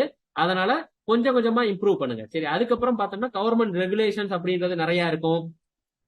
டாக்ஸ் நம்ம பே பண்ணணும், ஜிஎஸ்டி அப்ளை பண்ணிருக்கணும். இந்த மாதிரியான விஷயங்கள் எல்லாத்தையுமே அக்கௌண்ட்ஸ்ல பண்ணி ஆகணும் சரிங்களா. ஸோ அது பண்ணாம நம்ம பிசினஸ் என்னைக்குமே ரன் பண்ணக்கூடாது. அதே மாதிரி பினான்சியல் ரிப்போர்ட், நான் இப்ப சொன்னேன் பாத்தீங்களா, பினான்சியல் ரிப்போர்ட் அப்படின்றது இயர் ஆன் இயர் எவ்வளவு growth இருக்கு அப்படின்ற ரிப்போர்ட்டை ரெடி பண்ணணும். மந்த்லி ரிப்போர்ட்டை ரெடி பண்ணணும். தனியா அக்கௌண்ட்ஸுக்கு ஒரு ஆளை போட்டிருந்தீங்கன்னா அவங்ககிட்ட என்ன பண்ணுங்க அப்படின்னா மந்த்லி ரிப்போர்ட்டை கேளுங்க, சேல்ஸ் ரிப்போர்ட் வந்து கேளுங்க. இந்த மாதிரி பினான்சியல் ரிப்போர்ட்ஸ் எல்லாத்தையுமே நீங்க என்ன பண்ணுங்க அப்படின்னா ஒவ்வொரு தடவையும் கேட்டுக்கிட்டே இருங்க சரிங்களா. அக்கௌண்ட்ஸுக்கு தனியா ஆளை போட்டீங்கன்னா. ஆனா அக்கௌண்ட்ஸுக்கு தனியா ஆளை போடாதீங்க. எப்ப உங்களுக்கு அக்கௌண்ட்ஸுக்கு ஆளு தேவைப்படும் அப்படின்றத நான் சொல்றேன் சரிங்களா. எப்ப அப்படின்னா ஒரு நாளைக்கு உங்க அக்கௌண்ட்ஸ் வேலை பாக்குறதுக்கே 5 மணி நேரத்துக்கு மேல உங்களுக்கு டைம் எடுக்குது அப்படின்னா நீங்க அக்கௌண்ட்ஸுக்குன்னு தனியா ஒரு ஆளை போடுங்க. அது வரைக்கும் நீங்களே பாத்துக்கலாம் சரிங்களா. என்னதுன்னா ஒரு நாளைக்கு 5 மணி நேரம் அக்கௌண்ட்ஸ் வேலையே நான் பார்க்க வேண்டியது இருக்கு சார் அப்படின்னா நீங்க என்ன பண்ணலாம் அப்படின்னா நீங்க தனியா அக்கௌண்ட்ஸுக்கு ஒரு ஆளை போட்டலாம். இல்ல நான் ஒரு வாரத்துக்கு 5 மணி நேரம் பார்த்தாலே முடிச்சிருவேன் சார், இல்ல ஒரு வாரத்துக்கு 2 மணி நேரம் போதும் சார் என்னோட அக்கௌண்ட்ஸை பார்க்க அப்படின்னா அது நமக்கு என்ன பண்ண தேவையில்ல அப்படின்னா தேவையில்லை சரிங்களா. சரி, அது கம்ப்ளையன்ஸ் அப்படின்னா என்னன்னு கேட்டிருக்காங்க. கம்ப்ளையன்ஸ் அப்படின்னா வேற ஒண்ணும் இல்லை சார். ஒரு பிசினஸ் நடக்குது அப்படின்னா சில விஷயங்கள் கம்ப்ளையன்ஸ். இப்ப நம்ம இங்க மதுரையில ஒரு பிசினஸ் பண்றீங்க, ஒரு இண்டஸ்ட்ரி பண்றீங்க அப்படின்னா அந்த இண்டஸ்ட்ரிக்கு சில சர்டிபிகேட் வாங்க வேண்டியது இருக்கும் சரிங்களா. இப்ப கார்பரேஷன்ல ரெஜிஸ்டர் பண்ணிருக்கீங்களா அப்படின்னு கேட்பாங்க. சில பிசினஸ் பண்றதுக்குலாம் கிரீன் ட்ரிபியூனல் பசுமை தீர்ப்பாயத்திட்ட சர்டிபிகேட் வாங்கியிருக்கீங்களான்னு கேட்பாங்க. இந்த மாதிரியான விஷயங்கள் உங்களுக்கு இப்ப ஹோட்டல் இண்டஸ்ட்ரி வச்சிருக்கீங்கன்னா எஃப்எஸ்எஸ்ஐ வச்சிருக்கீங்களான்னு கேட்பாங்க. அதை ரெனியூவல் பண்ணீங்களான்னு கேட்பாங்க. ஃபயர் அண்ட் சேஃப்டியில இவ்வளவு பேருக்கு மேல உங்க கம்பெனில வேலை பாக்குறாங்க, அவங்களுக்கு நீங்க 10 பேருக்கு மேல வேலை பார்த்தா அவங்களுக்கு வந்து நீங்க என்ன பண்ணணும், காப்பீடு இந்த மாதிரியான விஷயங்கள் பண்ணியிருக்கீங்களா, அந்த மாதிரியான விஷயங்கள் நம்ம கம்ப்ளைன்ஸ்ல வரும். ஸோ எல்லாருமே ஸ்மால் பிசினஸ் ஒரு 10 மெம்பருக்கு கீழே வேலை பார்க்குறோம் அப்படின்னா அந்த அளவுக்கு போக தேவையில்ல. சில விஷயங்கள் ஆனா கண்டிப்பா பண்ணும். ஹோட்டல்னா எஃப்எஸ்எஸ்ஐ கண்டிப்பா வச்சிருக்கணும். அதுக்கப்புறம் அந்த பில்லுல வந்து ஜிஎஸ்டி நம்பரோட பிரிண்ட் பண்ணணும். இந்த மாதிரியான விஷயங்கள். ஏன்னா ஜிஎஸ்டி நம்பரை மென்ஷன் பண்ணாம பில்லே கொடுக்க கூடாது ஹோட்டல்ல அப்படின்றது கம்ப்ளைன்ஸ்ல வருது சரிங்களா. அப்ப இதெல்லாம் நம்ம நோட் பண்ணி வச்சிருக்கணும், இதெல்லாம் தெரிஞ்சுக்கிறணும் அட்லீஸ்ட் ஒரு பிசினஸ் ஓனரா. ஏன்னா அக்கௌண்ட்ஸ்ல வேலை பார்க்கறவங்களுக்கு அது அக்கறை கிடையாது. ஏன்னா வந்து ஃபைன் கட்டணும் நம்ம தானே கட்ட போறோம் சரிங்களா. அதனால நீங்க தெரிஞ்சு வச்சுக்கோங்க. அந்த கம்ப்ளைன்ஸ் நம்மளோட பிசினஸுக்கு என்னென்ன கம்ப்ளைன்ஸ் எல்லாம் இருக்குன்றத ஃபர்ஸ்ட் தெரிஞ்சுக்கோங்க சரிங்களா. அது ரொம்ப முக்கியம். இந்த பிசினஸ் பண்றவங்களுக்கு என்னென்னலாம் தேவை, கம்ப்ளைன்ஸ் கவர்மெண்ட்ல அப்ரூவல் வாங்கணுமோ அதெல்லாம் வாங்கி வச்சுட்டு பண்ணணும். சரி, அடுத்து வந்து ஹச்ஆர். இந்த ஹச்ஆர் அப்படின்றதும் நம்ம என்ன பண்ணுவோம் அப்படின்னா இஎஸ்ஐ, அந்த இதுதான் எம்ப்ளாயி ப்ராவிடன்ட் ஃபண்ட் அப்படின்னு சொல்லுவாங்க. அந்த இதெல்லாம் தேவையா, 15 பேரோ 20 பேருக்கு மேலேயோ இருந்தா அது தேவைப்படுது அப்படின்னா அதை நீங்க பண்ணணும் சரிங்களா. எல்லாமே ரெகுலேஷனை ஃபாலோ பண்ணுங்க, இல்லைன்னா என்னைக்காவது ஒரு நாள் மாட்டிக்கிடுவோம். அதனால கண்டிப்பா ரெகுலேஷனை ஃபாலோ பண்ணோம்னா சக்சஸ் பண்ணிடலாம். சரி, ஹச்ஆர் அப்படின்னா என்னது சார்? ஹச்ஆர் எல்லாம் போற அளவுக்கு என் கம்பெனி இல்ல சார், அதை நம்மளே பண்ணிக்கிட்டு தான் இருக்கோம் சரிங்களா. ஆனா அதை ஒரு டிபார்ட்மெண்ட் இருக்கு அப்படின்னா அதுல எந்த மாதிரி வேலை நடக்கணும் அப்படின்றத நம்ம தெரிஞ்சுக்கிறதுக்காக தான் இதை நான் கொண்டு வந்திருக்கேன். ஸோ ஹச்ஆர் அப்படின்னா உங்களுக்கே தெரியும், வேலைக்கு ஆள் எடுக்கிறது. சரிங்களா? அவங்கள வேலைக்கு எடுக்கிறோம் அப்படின்னா எப்படி எடுக்கணும் அப்படின்றது ஒரு மெத்தட் நீங்க வச்சிருப்பீங்க. சரிங்களா? உங்களோட பிசினஸுக்கு வேலைக்கு எடுக்கிறோம் அப்படின்னா எப்படிலாம் வேலைக்கு எடுக்கணும் அப்படின்றத நீங்க மைண்ட்ல வச்சிருப்பீங்களா? அதெல்லாம் எழுதி வச்சிருங்க. ஏன்னா நாளைக்கு உங்களோட கம்பெனி க்ரோ ஆக போகுது. எல்லாருமே கம்பெனியை க்ரோ பண்றதுக்காக தானே ஒர்க் பண்றோம். அப்ப நீங்க எப்படி ஒரு வேலைக்கு ஆள் எடுப்பீங்களோ அதே மாதிரிதான் நாளைக்கு நீங்க ஒரு ஹெச்ஆர்னு போட்டா அவரும் வேலைக்கு ஆள் எடுக்கணும். சரிங்களா? அப்ப அதை வந்து ஒரு இப்பவே எழுத ஆரம்பிச்சிருங்க. நான் வந்து வேலைக்கு எடுக்கல, எனக்கு இதெல்லாம் தேவை அப்படின்னா ஜாப் டெஸ்கிரிப்ஷன் சொல்லுவோம். அத நீங்க உங்களோட கலோக்கியல் லாங்குவேஜ்ல எழுதுங்க. சரிங்களா? இல்லைன்னா சேட் ஜிபிடியில கொடுத்தா அது நல்லாவே எழுதி தந்துருது. ஜாப் டெஸ்கிரிப்ஷன் அப்படின்றது உங்க கம்பெனில இந்த ரோலுக்கு என்ன மாதிரி ஆள் தேவை அப்படின்றத நோட் பண்ணி வைக்கிறோம். அதுக்கப்புறமா பார்த்தோம்னா ட்ரைனிங் அண்ட் டெவலப்மெண்ட். ஒருத்தவங்க வர்றாங்க அப்படின்னா நம்ம கம்பெனியில ட்ரைனிங் கொடுக்கணும். கண்டிப்பா ஒருத்தவங்க உள்ளுக்க வேலைக்கு வந்துட்டாங்க அப்படின்னா அவங்களுக்கு ஒரு வாரமாவது ஒரு நாளாவது ட்ரைனிங் கொடுங்க. சரிங்களா? சின்ன கம்பெனியா இருந்தாலும் பரவாயில்ல. அப்பதான் நம்ம கம்பெனியை பத்தின ஒரு பிராண்ட் வேல்யூ அந்த வேலை பார்க்குற எம்ப்ளாயிக்கு ஃபர்ஸ்ட் போகும். சும்மா வந்தோட வேலைக்கு வந்துட்டா சரி வந்து உட்காருப்பா வேலையை பார்ப்பா அப்படின்னு சொன்னீங்கன்னா உங்க கம்பெனியோட பிராண்டை பத்தியான மதிப்பு அவங்களுக்கு கம்மியாயிரும். நீங்க இதே இது ஒரு ஒரு ஃபார்முலா வச்சுக்கோங்களேன். ஒரு வாரம் என் கம்பெனியில ட்ரைனிங்ப்பா, நீ வந்து இது பண்ணுப்பா, மந்த்லி சேலரி கொடுக்குறோம் அதை விட்டுருங்க. சரிங்களா? ஆனா ட்ரைனிங் அண்ட் டெவலப்மெண்ட் அப்படின்றதுல நம்ம ரொம்ப கான்சென்ட்ரேட் பண்ணணும். சரிங்களா? ட்ரைனிங் அப்படின்றத மேண்டட்டரியா வச்சுக்கோங்க. சரிங்களா? ஏன் அப்படின்னா அந்த ட்ரைனிங் கொடுத்தோம்னா தான் நம்மளால என்ன பண்ண முடியும் அப்படின்னா நம்ம வேலை பார்க்கறவங்களுக்கு ஃபர்ஸ்ட் அந்த ஃபீலை கொண்டுட்டு வர முடியும். சரிங்களா? அப்ப அந்த வேலை பார்க்கறவங்களுக்கு அந்த ஃபீலை கொண்டுட்டு வரணும்னா நம்ம என்ன பண்ணணும்? ட்ரைனிங் அப்படின்றது உங்களுக்கு இருக்குப்பா 2 நாள் 3 நாள் அப்படின்னா அதுக்கு சிலபஸ் நீங்க ரெடி பண்ணி வச்சிருக்கணும். இதெல்லாம் நான் சொல்லிக் கொடுப்பேன், இதெல்லாம் நீங்க பண்ணி காமிச்சா ஓகே, இந்த லெவலுக்கு நீங்க இந்த வேலையை பண்ணி காமிக்கணும் அப்படின்றத நீங்க நோட் பண்ணி வச்சிருக்கணும். ஸோ இப்ப ஒரு டேட்டா என்ட்ரி வேலைக்கு ஒருத்தவங்க வர்றாங்க அப்படின்னா அவங்களுக்கு நீங்க என்ன பண்ணணும்? சரிப்பா இன்னைக்கு வந்து நீங்க ஒரு 500 என்ட்ரி போடணும். அப்ப இதுதான் உனக்கு ட்ரைனிங். இந்த மாதிரி தான் இந்த டேட்டாவெல்லாம் என்ட்ரி பண்ணணும். பேர்னா இப்படிதான் இருக்கணும், ஃபர்ஸ்ட் நேம் இப்படி இருக்கணும், லாஸ்ட் நேம் இப்படி இருக்கணும், மொபைல் நம்பர்னா அதுக்கு முன்னாடி கண்ட்ரி கோடு இருக்கணும், அட்ரஸ்னா இந்த மாதிரி இருக்கணும், அதுக்கு அட்ரஸ்ல எப்பயுமே என்ன இருக்கணும் அப்படின்னா உங்களுக்கு பின்கோடு கண்டிப்பா இருக்கணும். இந்த மாதிரியான விஷயங்களை நம்ம என்ன பண்ணணும் அப்படின்னா இதெல்லாம் சொல்லிக் கொடுக்க ஒரு நாள் தேவையில்லையே சார் அப்படின்னு நினைச்சீங்கன்னா இந்த ஒரு நாள் உங்க கம்பெனியை பத்தின மதிப்பை அவங்களுக்கு என்ன பண்ணும் அப்படின்னா கூட வைக்கும். சரிங்களா? அதனால இதை பண்ணுங்க. சரிங்களா? சின்ன வேலையா இருந்தாலும் ஒரு அரை நாளாவது ஒதுக்கி ஒரு நாள் அப்படின்றது ரொம்ப பெரிய விஷயம் கிடையாது. அதனால வேலைக்கு வந்துட்டு எனக்கு ஒரு நாள் சும்மா இருக்கிற மாதிரி ஆயிருமே அப்படின்னு ஃபீல் பண்ணாதீங்க. ஒரு நாள் அவனுக்கு ட்ரைனிங்னு சொல்லி உட்கார வச்சீங்க அப்படின்னா அந்த ட்ரைனிங்னு ஒரு ஆளை போட்டு சொல்லி கொடுங்க, அல்லது நீங்களே உட்காந்து இன்னைக்கு ஃபுல்லா ட்ரைனிங் தான்ப்பா அப்படின்னு சொல்லி அதை ஃபீல் பண்ண வச்சீங்க அப்படின்னா உங்களோட கம்பெனியை பத்தின மதிப்பு அவங்களுக்கு கூடும். அப்ப அதே மாதிரி கிரியேட்டிங் பாசிட்டிவ் ஒர்க் கல்ச்சர் அப்படின்றது உங்க மைண்ட்ல எப்பயுமே இருக்கணும். சரிங்களா? இங்க போனோம் அப்படின்னா அவங்களுக்கு ஒரு பாசிட்டிவா ஒரு எப்பயுமே என்ன பண்ணணும் அப்படின்னா சின்ன கம்பெனியா இருந்தாலுமே என்ன பண்ணணும் அப்படின்னா ஒரு growthக்கான ஆப்பர்ச்சுனிட்டி அவங்களுக்கு இருக்கிறத ஃபீல் பண்ண வைக்கணும். சரிங்களா? தம்பி நீ இந்த போஸ்டிங்ல ஜாயின் பண்ற, இன்னைக்கு வந்து ட்ரெயினியா ஜாயின் பண்ற, இன்னைக்கு ஒரு நாள் முடிஞ்சிருச்சு, நீ ட்ரைனிங்கை கம்ப்ளீட் பண்ணிட்ட, நீ ட்ரெயினியா இருந்த நேத்து இன்னைக்கு வந்து நீ என்ன பண்ணிட்ட அப்படின்னா ஒரு அசிஸ்டன்ட் அப்படின்ற போஸ்டிங்க்கு வந்துட்ட அப்படின்னா இதெல்லாம் ஒரு பெரிய விஷயமா சார்னு கேட்டீங்கன்னா இதெல்லாம் ரொம்ப பெரிய விஷயம். சரிங்களா? அவங்களோட மைண்ட்ல ஒருத்தவங்க ஒரு கம்பெனிக்கு வேலைக்கு வர்றாங்கன்னா நான் நேத்து இருந்ததை விட இன்னைக்கு வளர்ந்துட்டேன் அப்படின்றத ஃபீல் பண்ண வைக்கணும். சரிங்களா? அதுதான் நான் சொல்றேன். ஒரு ட்ரெயினியா ஜாயின் பண்றப்பா அப்படின்னு சொல்றீங்க, ஒரு வாரம் ட்ரைனிங் கொடுக்குறீங்க. ஸோ நீங்க ட்ரைனிங்கை கம்ப்ளீட் பண்ணிட்டப்பா, சூப்பர்ப்பா, உனக்கு அடுத்த ப்ரொமோஷன் என்ன ப்ரொமோஷன்? உனைய இந்த அசிஸ்டன்ட் அல்லது ஒரு டெவலப்பர் அப்படின்ற போஸ்டிங் நான் கொண்டுட்டு வந்துட்டேன்ப்பா அப்படின்னா அவனுக்கு ஒரு சின்ன சந்தோஷம். ஆமா நான் வீட்டுல போய் ஒரு காலேஜ் முடிச்சுட்டு வந்த பையனா சொல்லுவேன், நான் வந்து ட்ரைனிங்கை கம்ப்ளீட் பண்ணிட்டேன், நான் வந்து என்னது டெவலப்பர் அப்படின்னா அந்த பேரண்ட்ஸுக்கும் அந்த வேல்யூ பில்ட் ஆகுது. இதெல்லாம் இன்டைரக்ட் மார்க்கெட்டிங் நடக்குது. சரிங்களா? இதுக்கு பின்னாடி பெரிய விஷயமே இருக்கு. அடுத்து சரி டெவலப்பரா இருக்கும் அப்படின்னா நம்மளே ஒரு போஸ்டிங்கை கிரியேட் பண்றோம். அடுத்து டீம் லீடர் அப்படின்னு ஒரு எதுக்கு கிரியேட் பண்றோம் அப்படின்னா நீ இந்த 2 பேரை பாத்துக்கப்பா, ஆனா 3 பேருமே ஒரே வேலை தான் பார்க்க போறாங்க, நீ வந்து இந்த 2 பேருக்கான பொறுப்பை நீ எடுத்துக்க அப்படின்னு சொல்லி உனக்கு அடுத்த டீம் லீடர்னு இருக்கு அப்படின்னு சொல்லி உன்னை கொண்டு வரணும் அப்படின்னா இப்ப என்னதுன்னா அவனுக்கு இந்த கம்பெனிக்குள்ளேயே க்ரோ ஆகுறதுக்கான ஆப்பர்ச்சுனிட்டி இருக்கு அப்படின்னு நினைச்சு வேலை பார்த்துக்கிட்டு இருப்பேன். நீங்க எதுவுமே இல்ல, எந்த போஸ்டிங்குமே இல்ல, சும்மா வேலை பாக்குறாங்க, 10 பேர் வேலை பாக்குறாங்கன்னா 10 பேருக்கு எந்த டிஃபரன்ஸும் இல்ல, வேலை பார்த்துக்கிட்டே இருக்காங்கன்னா அவனுக்கு growthக்கான ஆப்பர்ச்சுனிட்டி இல்லைன்னு நினைச்சு வேற கம்பெனில வேலை தர ஆரம்பிப்பான். இது நமக்கு தேவையா?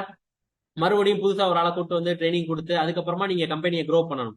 ஆனா கம்பெனிக்குள்ளேயே growthக்கு ஆப்பர்ச்சுனிட்டி இருக்கு, இந்த போஸ்டிங் போனா இவ்வளவு சம்பளம் கிடைக்கும், அப்ப நம்ம ஃபர்ஸ்ட் அதுக்காக ட்ரை பண்ணுவோம்னு அவனுக்கு மைண்ட்ல பிக்ஸ் ஆயிரும். சரிங்களா?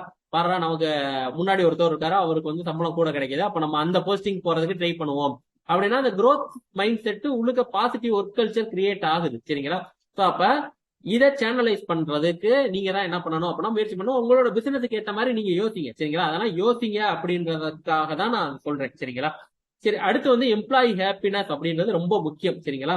ஸோ நான் சொன்னேன்ல, இதுவே ஒரு ஹாப்பினஸ் கிரியேட் பண்ணுது. ட்ரெயினியா இருந்தேன், டெவலப்பர் ஆயிட்டேன், இன்னைக்கு டீம் லீடர் ஆயிட்டேன் அப்படின்னு சொல்லுவான். அதுவே ஒரு ஹாப்பினஸ். அதை தாண்டி என்ன சார் ஹாப்பினஸ்? எங்க இதுல இபிஎஃப் நாங்க கொடுக்குறோம், சரிங்களா?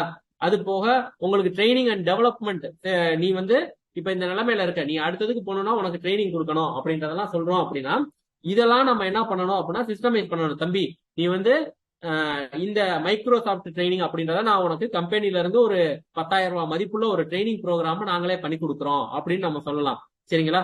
சோ இதெல்லாம் சொல்லி அவனுக்கு கொடுக்கல என்ன நினைப்பேன், பரவாயில்ல நம்ம கம்பெனில நமக்காக இவ்வளவு பண்றாங்க அப்படின்றதெல்லாம் நினைச்சுக்கிட்டு எம்ப்ளாயி சந்தோஷமா இருப்பாங்க, சரிங்களா? ஒரு சின்ன போனஸ் கொடுக்கறதுமே என்னது அப்படின்னா எம்ப்ளாயியே சந்தோஷமா வச்சுக்கிறது. ஏன் அப்படின்னா ஒரு எம்ப்ளாயி நம்ம கம்பெனியை விட்டுட்டு புதுசா ஒரு எம்ப்ளாயி வர்றாருன்னா நம்மளோட வேலை பளு நமக்கு அதிகமாகும், சரிங்களா? ஏன் அப்படின்னா அவனுக்கு ட்ரைனிங் கொடுக்கணும், அவங்கள மாதிரி வேலை பார்க்கணும், அதெல்லாம் கத்துக்கிறதுக்கு கொஞ்சம் டைம் ஆகும். அப்ப ஏற்கனவே இருக்கிறவங்களை தக்க வச்சுக்கிட்டாலே நம்ம என்ன பண்ணிடலாம் அப்படின்னா க்ரோத் பண்ணி கொண்டுட்டு போயிடலாம், சரிங்களா? இதெல்லாம் சின்ன சின்ன இன்க்ரிமெண்ட் தான் சொல்றேன், சரிங்களா? ரொம்ப பெரிய இன்க்ரிமெண்ட் இல்ல. எம்ப்ளாயி ஹாப்பினஸ் அப்படின்றது ஒரு தீபாவளி வருது அப்படின்னா அவங்க ஃபேமிலியோட கம்பெனிக்கு கூட்டிட்டு வர வச்சு அவங்களுக்கு மிஞ்சி மிஞ்சி போனா ஒரு வேட்டி சட்டை ஒரு ஃபீட் பாக்ஸை கையில கொடுத்து ஒரு போட்டோ எடுத்து நம்மளோட ஃபேஸ்புக் பேஜ்ல போட போறீங்க. இதை 10 பேர் பார்த்துட்டு நல்லா என்ன பண்ணுவாங்க அப்படின்னா ஷேர் பண்ணுவாங்க, அவங்க ஃபேமிலி மெம்பர்ஸே ஷேர் பண்ணுவாங்க. இதுதான் எம்ப்ளாயி ஹாப்பினஸ். ஆனா அதே வேட்டி சேலையை சும்மா ரூமுக்குள்ள கூப்பிட்டு எம்ப்ளாயிட்ட கொடுத்து அனுப்புறீங்க அப்படின்னா நல்லா இருக்காது. அதே இது அவங்க ஃபேமிலியை கூப்பிட்டு ஒரு வெடி பாக்ஸ் அவங்க குழந்தைக்கு கையில கொடுத்தீங்கன்னு வச்சுக்கோங்க, அந்த குழந்தை வருஷம் ஃபுல்லா சொல்லும், என்னோட எங்க அப்பாவோட கம்பெனில எனக்கு வெடி பாக்ஸ் வாங்கி கொடுத்தாங்க அப்படின்னா. இதெல்லாம் என்னது அப்படின்னா இன்டைரக்டா அவங்க எம்ப்ளாயி வந்து ஹாப்பியா வச்சுக்கிறோம். அவங்க அப்பா வேற கம்பெனிக்கு போகணும்னு நினைக்கல, என்ன நினைப்பாரு, என்னோட பிள்ளைய சார் நல்லா பாத்துக்கிறாரு, அப்ப நான் வேற கம்பெனிக்கு போக மாட்டேன். அப்ப இதெல்லாம் என்னது அப்படின்னா பின்னாடி நிறைய நடக்கும். அவங்க பிள்ளைய படிக்க வைக்கல சின்ன ஹெல்ப் தான் பண்ணுவீங்க. இதெல்லாம் எம்ப்ளாயியை சந்தோஷமா வச்சுக்கிறோம். ஒரு ஐடியா தான் கொடுப்பீங்க, உன் பிள்ளைய டாக்டர் படிக்க வைடா, நீட்டுக்கு படிக்க வைடா, இங்க படிக்க வை, நல்லா படிக்க வைன்னு சொல்ல போறீங்க, வாயில தான் சொல்ல போறீங்க. ஒன்னும் பெரிய கஷ்டமான வேலை கிடையாது. ஆனா இதெல்லாம் எம்ப்ளாயி நம்ம கேர் எடுத்து பாத்துக்கிறாரு நம்ம ஓனர் அப்படின்னு நினைச்சிட்டு அவங்க என்ன பண்ணுவாங்க அப்படின்னா இதெல்லாம் பண்ணுவாங்க. இதை வந்து நீங்களும் பண்ணணும். அடுத்து ஹெச்ஆர்னு ஒரு ஆளை போட்டு கொண்டு வரீங்க அப்படின்னா அவரும் பண்ணணும், சரிங்களா? அவரும் நமக்கு எம்ப்ளாயி தான், ஆனா அவரும் மத்த எம்ப்ளாயியையும் பாத்துக்கணும். சரி, அடுத்து ரொம்ப முக்கியமானது கடைசி 7வது பில்லர், ரொம்ப முக்கியமானது, சரிங்களா?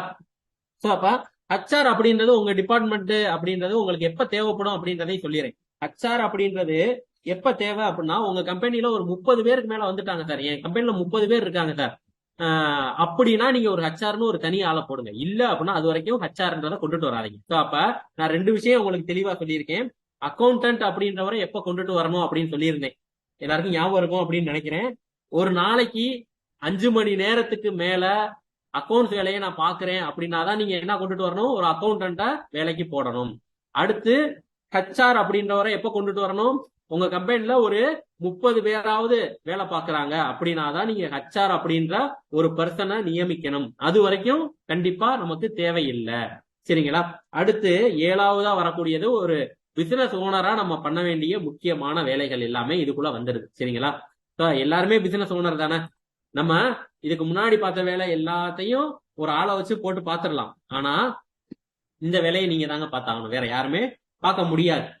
பார்க்கலாம், ஆனா இது ரொம்ப முக்கியமானது. அதனால நம்மளோட கேர்லயே இது இருக்கணும், சரிங்களா? அப்ப ஒரு பிசினஸ் ஓனர் அப்படின்னு பாத்துட்டோம்னா சில விஷயங்களோட கிளாரிட்டி நமக்கு தான் தெரியும், சரிங்களா? இப்ப நம்மளோட கோல் என்ன அப்படின்றத நம்ம தான் பிக்ஸ் பண்ணணும். நம்மளோட பிசினஸ் கோல் என்ன அப்படின்றத நம்ம தான் பிக்ஸ் பண்ணணும். ஸோ அப்ப என்னோட கம்பெனியோட கோல் என்ன அப்படின்றத நீங்க பிக்ஸ் பண்ணணும் ஃபர்ஸ்ட், சரிங்களா? அப்ப கோல்ஸ்ல கிளாரிட்டி கொடுக்கணும், சரிங்களா? உங்க கம்பெனியோட கோல் என்ன, இந்த 2024ல உங்க கம்பெனியோட கோல் என்ன? அஸ் அ ஆர்கனைசேஷன் நாங்க பினான்சியலா இத்தனை % growth எக்ஸ்பெக்ட் பண்றோம், இவ்வளவு சேல்ஸ் இன்க்ரீஸ் பண்ணணும்னு எக்ஸ்பெக்ட் பண்றோம், அதே மாதிரி இந்த நியூ ப்ராடக்ட்ஸை லான்ச் பண்ணணும்னு எக்ஸ்பெக்ட் பண்றோம். இதெல்லாம் என்னது அப்படின்னா நம்ம சொல்லக்கூடிய கோல்ஸ். பினான்சியலா என்ன கோல் அச்சீவ் பண்ண போறோம், ஃபங்க்ஷனல் கோல்ஸ் என்ன அச்சீவ் பண்ண போறோம், சரிங்களா? 2 விஷயம் நல்லா அண்டர்ஸ்டாண்ட் பண்ணிக்கங்க. கோல்ஸ்ல 2 விஷயம் தாங்க. ஒன்னு பினான்சியல், அடுத்த வருஷம் எவ்வளவு கோல்ஸ், எவ்வளவு பினான்சியலா நீங்க அச்சீவ் பண்ணணும்னு நினைக்கிறீங்க, எத்தனை % growth வேணும்னு நினைக்கிறீங்க, கமெண்ட் பண்ணலாமா? இன்னும் ஒரு 5 to 10 மினிட்ஸ்ல முடிச்சிருவேன்னு நினைக்கிறேன், ரொம்ப போர் அடிக்க விரும்பல. ஒரு கோல் அப்படின்னா பினான்சியலா அடுத்த வருஷம் என்னோட கம்பெனில இவ்வளவு growth நான் பிக்ஸ் பண்றேன் ஒரு கோலா அப்படின்றத இப்பயே கூட பிக்ஸ் பண்ணுங்க. ஏன்னா அடுத்து தனியா போய் பிக்ஸ் பண்ண மாட்டீங்க, அதனால இப்பவே அந்த கோலை செட் பண்ணுங்க பார்ப்போம். பினான்சியல் கோல் அப்படின்றது எவ்வளவு பர்சன்டேஜ் அப்படின்றத பிக்ஸ் பண்ணுங்க. சேல்ஸ் அப்படின்றது, அப்ப சேல்ஸ் அப்படின்றத எவ்வளவு பர்சன்டேஜ் அப்படின்னு பிக்ஸ் பண்ணுங்க. 15% ரவிதாஸ் சொல்லியிருக்காங்க. சொல்லிருங்க. எல்லா விஷயங்களையுமே ஓப்பன்ல சொல்லல, ஐயோ அதுல சொல்லிட்டோமே அப்படின்றதுக்காகவாது வேலை பார்க்க வேண்டியது வரும். அதுவாது ஒரு வாய்ப்பா இருக்கும். என்னைக்குமே மனசுலயே வச்சிருந்தோம் அப்படின்னா சில விஷயங்கள் என்ன பண்ணிரும் அப்படின்னா அப்படியே இருந்துக்கிறோம். வெளிப்படையா சொல்லுங்க. யாரும் கண்ணு வச்சிட மாட்டாங்க. நல்லா growth அப்படின்றது நமக்கு தேவைதான். எல்லாருக்குமே தெரியணும். நம்ம கம்பெனியை பத்தி எல்லாருக்குமே தெரியணும். 50% growth அபு பக்கர் எல்லாருமே சொல்லலாம்னு நினைக்கிறேன். ஒரு நம்பர் நீங்களா என்ன பண்ணுங்க அப்படின்னா பிக்ஸ் பண்ணுங்க. அப்பதான் நமக்கு என்ன பண்ணும் அப்படின்னா அந்த கிளாரிட்டி கிடைக்கும். சரிங்களா? ஸோ ஓகே, அடுத்து என்ன தேவைப்படுது அப்படின்னா, இது பினான்சியல் கோல். சரிங்களா? பினான்சியல் கோலை தாண்டி ஃபங்க்ஷனல் கோல் அப்படின்னு ஒண்ணு இருக்கு. ஃபங்க்ஷனல் கோல்னா என்னது? ஃபங்க்ஷனல் கோல்னா அதான் சொன்னேன், நம்மளோட ப்ரொடக்ஷன் அப்படின்றது ஒண்ணு இருக்கு. இந்த ப்ரொடக்ஷன்ல ஏற்கனவே நான் இப்போ ஒரு பொருளை எக்ஸ்போர்ட் பண்ணிக்கிறேன். ஒரு 10 டன் அப்படின்ற அளவுக்கு நான் என்ன பண்றேன் அப்படின்னா ஒரு மல்லிகை பூவை நான் எக்ஸ்போர்ட் பண்ணிக்கிட்டு இருக்கேன். 10 டன் மல்லிகை பூவை எக்ஸ்போர்ட் பண்ணிக்கிட்டு இருக்கேன், இல்ல ப்ராசஸ் பண்ணிக்கிட்டு இருக்கேன். அடுத்த வருஷம் நான் என்ன பண்ண போறேன்? அடுத்த வருஷம் நான் 15 டன் பண்ண போறேன் அப்படின்றத நம்ம பிக்ஸ் பண்றோம். சரிங்களா? இது மாதிரி நீங்க என்ன பண்ணணும் அப்படின்னா, financial year complete I have 10 million own money or my net profit available in my hand. So super. So financial year 2024க்குள்ள 10 million, அதாவது 1 கோடி அப்படின்றத அவங்க வச்சிருக்கணும் அப்படின்றத ஒரு கோலா வச்சிருக்காங்க. சூப்பர். சரி, இந்த கோல் அப்படின்றத நீங்க செட் பண்ணிருங்க. ஏன்னா இயர் எண்டு எல்லாருமே ரெசல்யூஷன்லாம் எடுப்பீங்க 2024க்கு. அப்ப அதெல்லாம் இதை ஒரு ரெசல்யூஷனா உங்க பிசினஸ்க்காக எடுத்து என்ன பண்ணுங்க, எல்லாரும் ரெடி பண்ணுங்க. அடுத்து ஒரு பீப்புள நம்ம ரெக்ரூட் பண்றோம் அப்படின்னா அதுல ASK அப்படின்னு போட்டிருக்கேன். சரிங்களா? ஆஸ்க் அப்படின்னா ஒருத்தவங்களை ரெக்ரூட் பண்ணி ஒருத்தவங்களை டெவலப் பண்றோம், அவங்கள வளர்த்து விடணும். சரிங்களா? உங்களோட எம்ப்ளாயியை கண்டிப்பா வளர்த்து விடணும். வளர்த்து விட்டாதான் கம்பெனியும் வளரும். சரிங்களா? அப்ப ஆஸ்க் அப்படின்னா என்ன சொல்றேன் அப்படின்னா, ஆட்டிடியூட். ஒருத்தவங்களை வேலைக்கு எடுக்கல ரொம்ப முக்கியமான விஷயம் என்னது அப்படின்னா ஆட்டிடியூட் அப்படின்றது ரொம்ப முக்கியங்க. ஆட்டிடியூட பார்த்து கண்டிப்பா சூஸ் பண்ணுங்க. ரெண்டாவது விஷயம் எஸ்னா என்னதுன்னா ஸ்கில்லும் வேணும். கே அப்படின்னா என்னதுன்னா நாலேஜ். சரிங்களா? இந்த 3 இருக்கிற ஒரு பர்சனை வேலைக்கு எடுத்துட்டீங்கன்னா உங்களோட வேலை பாதி குறைஞ்சிருங்க. கண்டிப்பா ஆட்டிடியூட் அப்படின்றத ஒரு ஃபேக்டரா மீன் பண்றேன். சரிங்களா? ஏன் அப்படின்னா இந்த ஆட்டிடியூடு நல்லா இருந்தாதான் அவங்களுக்கு நாலேஜ் இருந்தாலுமே நம்ம கம்பெனியில அவங்கள நம்ம வச்சுக்கிறணும். சரிங்களா? ஆட்டிடியூடு சரியில்லை அப்படின்னா அவங்க எவ்வளவு ஸ்கில் இருந்தாலும் எவ்வளவு நாலேஜ் இருந்தாலும் அவங்கள லாங் டேர்ம்ல உங்களால கொண்டுட்டு போக முடியாது. சரிங்களா? அப்ப ஆட்டிடியூட் நல்லா இருக்கணும். அவங்க ஒரு டீமா ஒர்க் பண்றதுக்கு ரெடியா இருக்கணும் அப்படின்றது ரொம்ப முக்கியம். சரிங்களா? அதனால ஆட்டிடியூட் இருக்கணும், ஸ்கில் இருக்கணும், நாலேஜ் இருக்கணும். சரிங்களா? நாலேஜுக்கும் ஸ்கில்லுக்கும் என்ன சார் வித்தியாசம் எல்லாருக்கும் தெரியுமா? நாலேஜுக்கும் ஸ்கில்லுக்கும் என்ன வித்தியாசம் அதை தெளிவா அண்டர்ஸ்டாண்ட் பண்ணிக்கங்க. என்ன அப்படின்னா நாலேஜ்ன்றது படிப்பறிவு, ஸ்கில் அப்படின்றது என்னது அப்படின்னா எல்லாருக்குமே நாலேஜ் அப்படின்றது நிறைய இருக்கும், ஸ்கில் அப்படின்றது நிறைய விஷயங்கள். ஸ்கில்னா ஒரு பர்டிகுலர் டாஸ்க் எடுத்து கம்ப்ளீட் பண்ணக்கூடிய ஸ்கில் இருக்கணும். சரிங்களா? ஸோ நாலேஜ் அப்படின்றது நம்ம என்ன பண்ணுவோம் அப்படின்னா கொண்டுட்டு போவோம். ஸோ அப்ப நாலேஜுக்கும் ஸ்கில்லுக்கும் என்ன வித்தியாசம் அப்படின்றத தெளிவா அண்டர்ஸ்டாண்ட் பண்ணிக்கோங்க. அடுத்து ராங் பீப்புள் உள்ளுக்கு இருக்காங்க. அந்த ஆட்டிடியூட் சரியில்லாம ஒருத்தவங்க இருக்காங்க சார். ஒருத்தவங்களுக்கு ஸ்கில்ல டெவலப் பண்ணணும்னு நினைக்கிறேன், அவங்க ஸ்கில்ல டெவலப் பண்ணவே ரெடியா இல்ல சார். நான் ஒரு ப்ரோக்ராம் 10,000 ரூபாய் செலவு பண்ணி ஒரு மைக்ரோசாஃப்ட் ஆஃபீஸ் அவங்களுக்கு சொல்லி கொடுக்குறேன் சார், ஆனா அவங்க கத்துக்கிற மாட்டாங்க அப்படின்னா நீங்க அவங்கள வேலையை விட்டு தூக்கிடுங்க. யோசிக்காதீங்க. Fire the wrong people. In any case நீங்க அவங்கள கூட வச்சிருக்கீங்க அப்படின்னா அது உங்க பிசினஸ கண்டிப்பா பாதிக்கும். ஒருத்தவங்க தப்பு அப்படின்னு பட்டுச்சுன்னா கண்டிப்பா வேலையை விட்டு தூக்குறதுக்கு கொஞ்சம் கூட யோசிக்க கூடாது. அவங்களால உங்களோட பிசினஸ் பாதிக்கப்படும் அப்படின்றது லாங் டேர்ம்ல உண்மை. சரிங்களா? அப்ப ஒருத்தவங்களுக்கு ஆட்டிடியூட் சரியில்லை சார், ஒரு கிளாஷ் ஆகுது அப்படின்னா டக்குன்னு வேலையை விட்டு தூக்கிடுங்க. ஏன்னா நம்ம தானே பிசினஸ் ஓனர். அப்ப அந்த மேனேஜ்மெண்ட் தான் அந்த முடிவு எடுக்க முடியும் அப்படின்றதுனால fire the wrong people. But அவங்கள ரொம்ப என்ன பண்ணக்கூடாது அப்படின்னா வேலையை விட்டு போடா அப்படின்னு சொல்லி தூக்கி எறியக்கூடாது. அதை சொல்ல வேண்டிய விதத்துல சொல்லி அனுப்பணும். சரிங்களா? ஃபயர் த ராங் பீப்புள்னு சொல்லிட்டேன், ரொம்ப சும்முறா வேலையை விட்டு அனுப்ப சொல்ல. என்ன சொல்றேன் அப்படின்னா அவங்களுக்கு அண்டர்ஸ்டாண்ட் பண்ண வைக்கணும். சரிங்களா? இப்ப இருக்கக்கூடிய சிச்சுவேஷன் இந்த மாதிரி இருக்குப்பா அப்படின்னு அதை என்ன சொல்லுவாங்க அப்படின்னா பட்டும் படாமலும் சொல்லி அவங்கள வேலையை விட்டு அனுப்பணும். அவங்கள நம்ம வேலையை விட்டு அனுப்பிட்டோம்னு நம்ம மேல அவங்களுக்கு கோபம் வரக்கூடாத அளவுக்கு நீங்க நடந்துக்கிறணும் அப்படின்றதும் தேவை. சரிங்களா? அப்படி இல்ல அப்படின்னாலும் என்ன பண்ணுங்க, தூக்கி போட்டு போய்க்கிடலாம், ஒன்றும் பிரச்சனை இல்லை. ஆனா சொல்றது என்ன சொல்லுவோம் அப்படின்னா, எப்பயுமே அந்த மாதிரி நீங்க யோசிச்சுக்கங்க அப்படின்றத சொல்றோம். சரிங்களா? அடுத்து கடைசி விஷயம் ரொம்ப ரொம்ப முக்கியமானது என்னது அப்படின்னா, ஸ்ட்ராட்டஜிக் growth. ஸ்ட்ராட்டஜி அப்படின்றது என்ன சொல்லுவோம் அப்படின்னா, சில விஷயங்கள் ஸ்ட்ராட்டஜி ரெடி பண்ணுவோம். என்ன ஸ்ட்ராட்டஜினா என்னது? திட்டமிடல். நம்ம திட்டமிட்டு growth அப்படின்னா, திட்டமிட்ட வளர்ச்சிக்கு முயற்சி பண்றோம் அப்படின்னா, நியூ மார்க்கெட்ஸ் என்ன நம்ம பிசினஸ் ஓரியன்டா நம்ம ரெடி பண்ணலாம், இல்ல நியூவா யாரு கூட பார்ட்னர்ஷிப் பண்ணலாம், இல்ல வேற என்ன ஆப்பர்ச்சுனிட்டிஸ் நமக்கு இருக்கு அப்படின்றதெல்லாம் கீழே வேலை பார்க்கக்கூடியவங்க யோசிக்க மாட்டாங்க, நம்ம தான் யோசிக்கணும். சரிங்களா? ஸோ நம்மளோட மார்க்கெட் எக்ஸ்பேன்ஷன் எப்படி கொண்டுட்டு போகலாம். ஸோ நான் ஏற்கனவே வந்து மில்க் ப்ராடக்ட் பண்ணியிருக்கேன், அப்ப அடிஷ்னலா ஆட் ஆன் பண்ணி நான் பன்னீர் அப்படின்றத பண்ணலாம். அதே மாதிரி ஒவ்வொன்றா ஆட் பண்றாங்க பாத்தீங்களா? இந்த மாதிரி மில்க் ப்ராடக்ட்ஸ் எல்லாத்தையும் கொண்டுட்டு வர்றோம் அப்படின்னா, தயிர் கொண்டுட்டு வர்றோம், நெய் கொண்டுட்டு வர்றோம், இந்த மாதிரி ஒவ்வொன்றா கொண்டுட்டு வரணும். இந்த மாதிரி அலைடு பிசினஸ் என்ன இருக்கு அப்படின்றத நீங்க தான் யோசிச்சுக்கணும். அதே மாதிரி இதுக்கு நான் பார்ட்னர்ஷிப் வச்சுக்கலாமா சார் அப்படின்னா, அது ரொம்ப நல்லது. சரிங்களா? ஏன்னா சில விஷயங்களை நம்ம பண்ண முடியல அப்படின்னா சில பார்ட்னர்ஸ் கிட்ட கொடுத்துடலாம். சரிங்களா? அது ரொம்பவே நல்லதுதான். ஏன் அப்படின்னா, இப்ப நம்ம சில விஷயங்கள் சர்வீஸ் அப்படின்றத எடுத்துக்கிறோமே, டிவி கம்பெனிக்காரன் என்ன பண்றேன், டிவியை ரெடி பண்றேன், நான் ஏற்கனவே சொன்ன மாதிரி சர்வீஸே அவனா பண்றான் கிடையாது, அதை வந்து ஒரு தேர்ட் பார்ட்டிகிட்ட கொடுத்துறேன். அவங்களுக்கு சில எஸ்ஓபி கொடுத்துருவாங்க, இதெல்லாம் பண்ணணும், இப்படிதான் பண்ணணும் அப்படின்றத சொல்றோம் பாத்தீங்களா? அப்ப இதெல்லாம் நீங்க எழுதி வச்சிருந்தீங்கன்னா தான் உங்களால சொல்ல முடியும். அப்ப பார்ட்னர்ஷிப் போகையில என்ன தெரியணும் அப்படின்னா, எப்படி இந்த வேலையை பண்ணணும் அப்படின்றத நம்ம தெளிவா சொல்ல தெரியணும், அதை டேர்ம்ஸ் அண்ட் கண்டிஷனா போட தெரியணும். அப்ப இதெல்லாம் ஃப்ரம் ஜீரோ நம்ம பிசினஸ் ஸ்டார்ட் பண்ணி கொஞ்சம் கொஞ்சமா வளர்ந்து போகையில எழுதி வைக்கணும். இல்ல அப்படின்னா இதை நம்ம இன்னொருத்தவங்க மூலமா நம்ம பண்ண வேண்டியது வரும். சரிங்களா? அப்போ உட்காந்து மொத்தமா எழுத மாட்டோம். அதனால நீங்க என்ன பண்ணணும் அப்படின்னா, இந்த விஷயங்களை பண்ணணும். ஆப்பர்ச்சுனிட்டிஸ் அப்படின்றது நமக்கு தெரியும், இதெல்லாம் வாய்ப்பு இருக்கு, இந்த பிசினஸ் இப்படி growth ஆகலாம், இந்த ஃபீல்டு இப்படி டெவலப் ஆகிட்டு இருக்கு அப்படின்னா இந்த ஆப்பர்ச்சுனிட்டிஸ், இதுக்காக தான் நிறைய மீட்டிங்ஸ் அட்டன் பண்ணுவீங்க, நிறைய ஒர்க் ஷாப்ஸ் அட்டன் பண்றீங்க அப்படின்னா அதுக்கெல்லாம் போகையில தெரியும். ஸோ இந்த ஃபீல்டு வந்து இப்ப இவால்வ் ஆகிட்டு இருக்கு, ஏஐ அப்படின்றது இப்ப இவால்வ் ஆகிட்டு இருக்கு, சேட் ஜிபிடி, இந்த மாதிரி நிறைய அட்டானமஸ் வெஹிக்கிள் அப்படின்றது இவால்வ் ஆகிட்டு இருக்கு, இப்பெல்லாம் தெரியுது பாத்தீங்களா? அப்ப இதெல்லாம் நம்ம பிசினஸுக்கு எப்படி ஒரு ஆப்பர்ச்சுனிட்டியா கன்சிடர் பண்றது அப்படின்றத பத்திலாம் நீங்க யோசிக்கிறீங்க. சரிங்களா? ஸோ இது வந்து மேனேஜ்மெண்ட் அப்படின்றது. ஸோ அப்ப நான் இப்ப உங்களுக்கு இது எல்லாமே என்ன பண்ணிட்டேன் அப்படின்னா, 7 பில்லர் அப்படின்றத நான் என்ன பண்ணிட்டேன் அப்படின்னா சொல்லிட்டேன். சரிங்களா?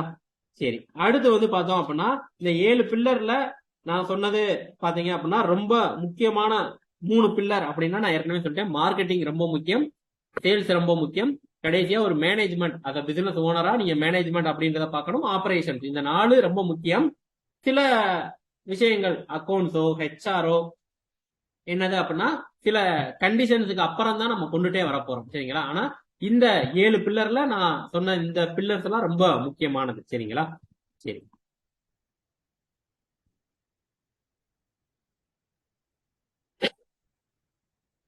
ஓகே. இதோட நம்ம என்ன பண்ணிட்டோம் அப்படின்னா, இந்த 7 பில்லர்ஸ் என்னது அப்படின்றத பார்த்துட்டோம். அதுல எது எதெல்லாம் அன்அவாய்டபிள் பில்லர்ஸ் அப்படின்றத நான் உங்களுக்கு சொல்லிட்டேன்.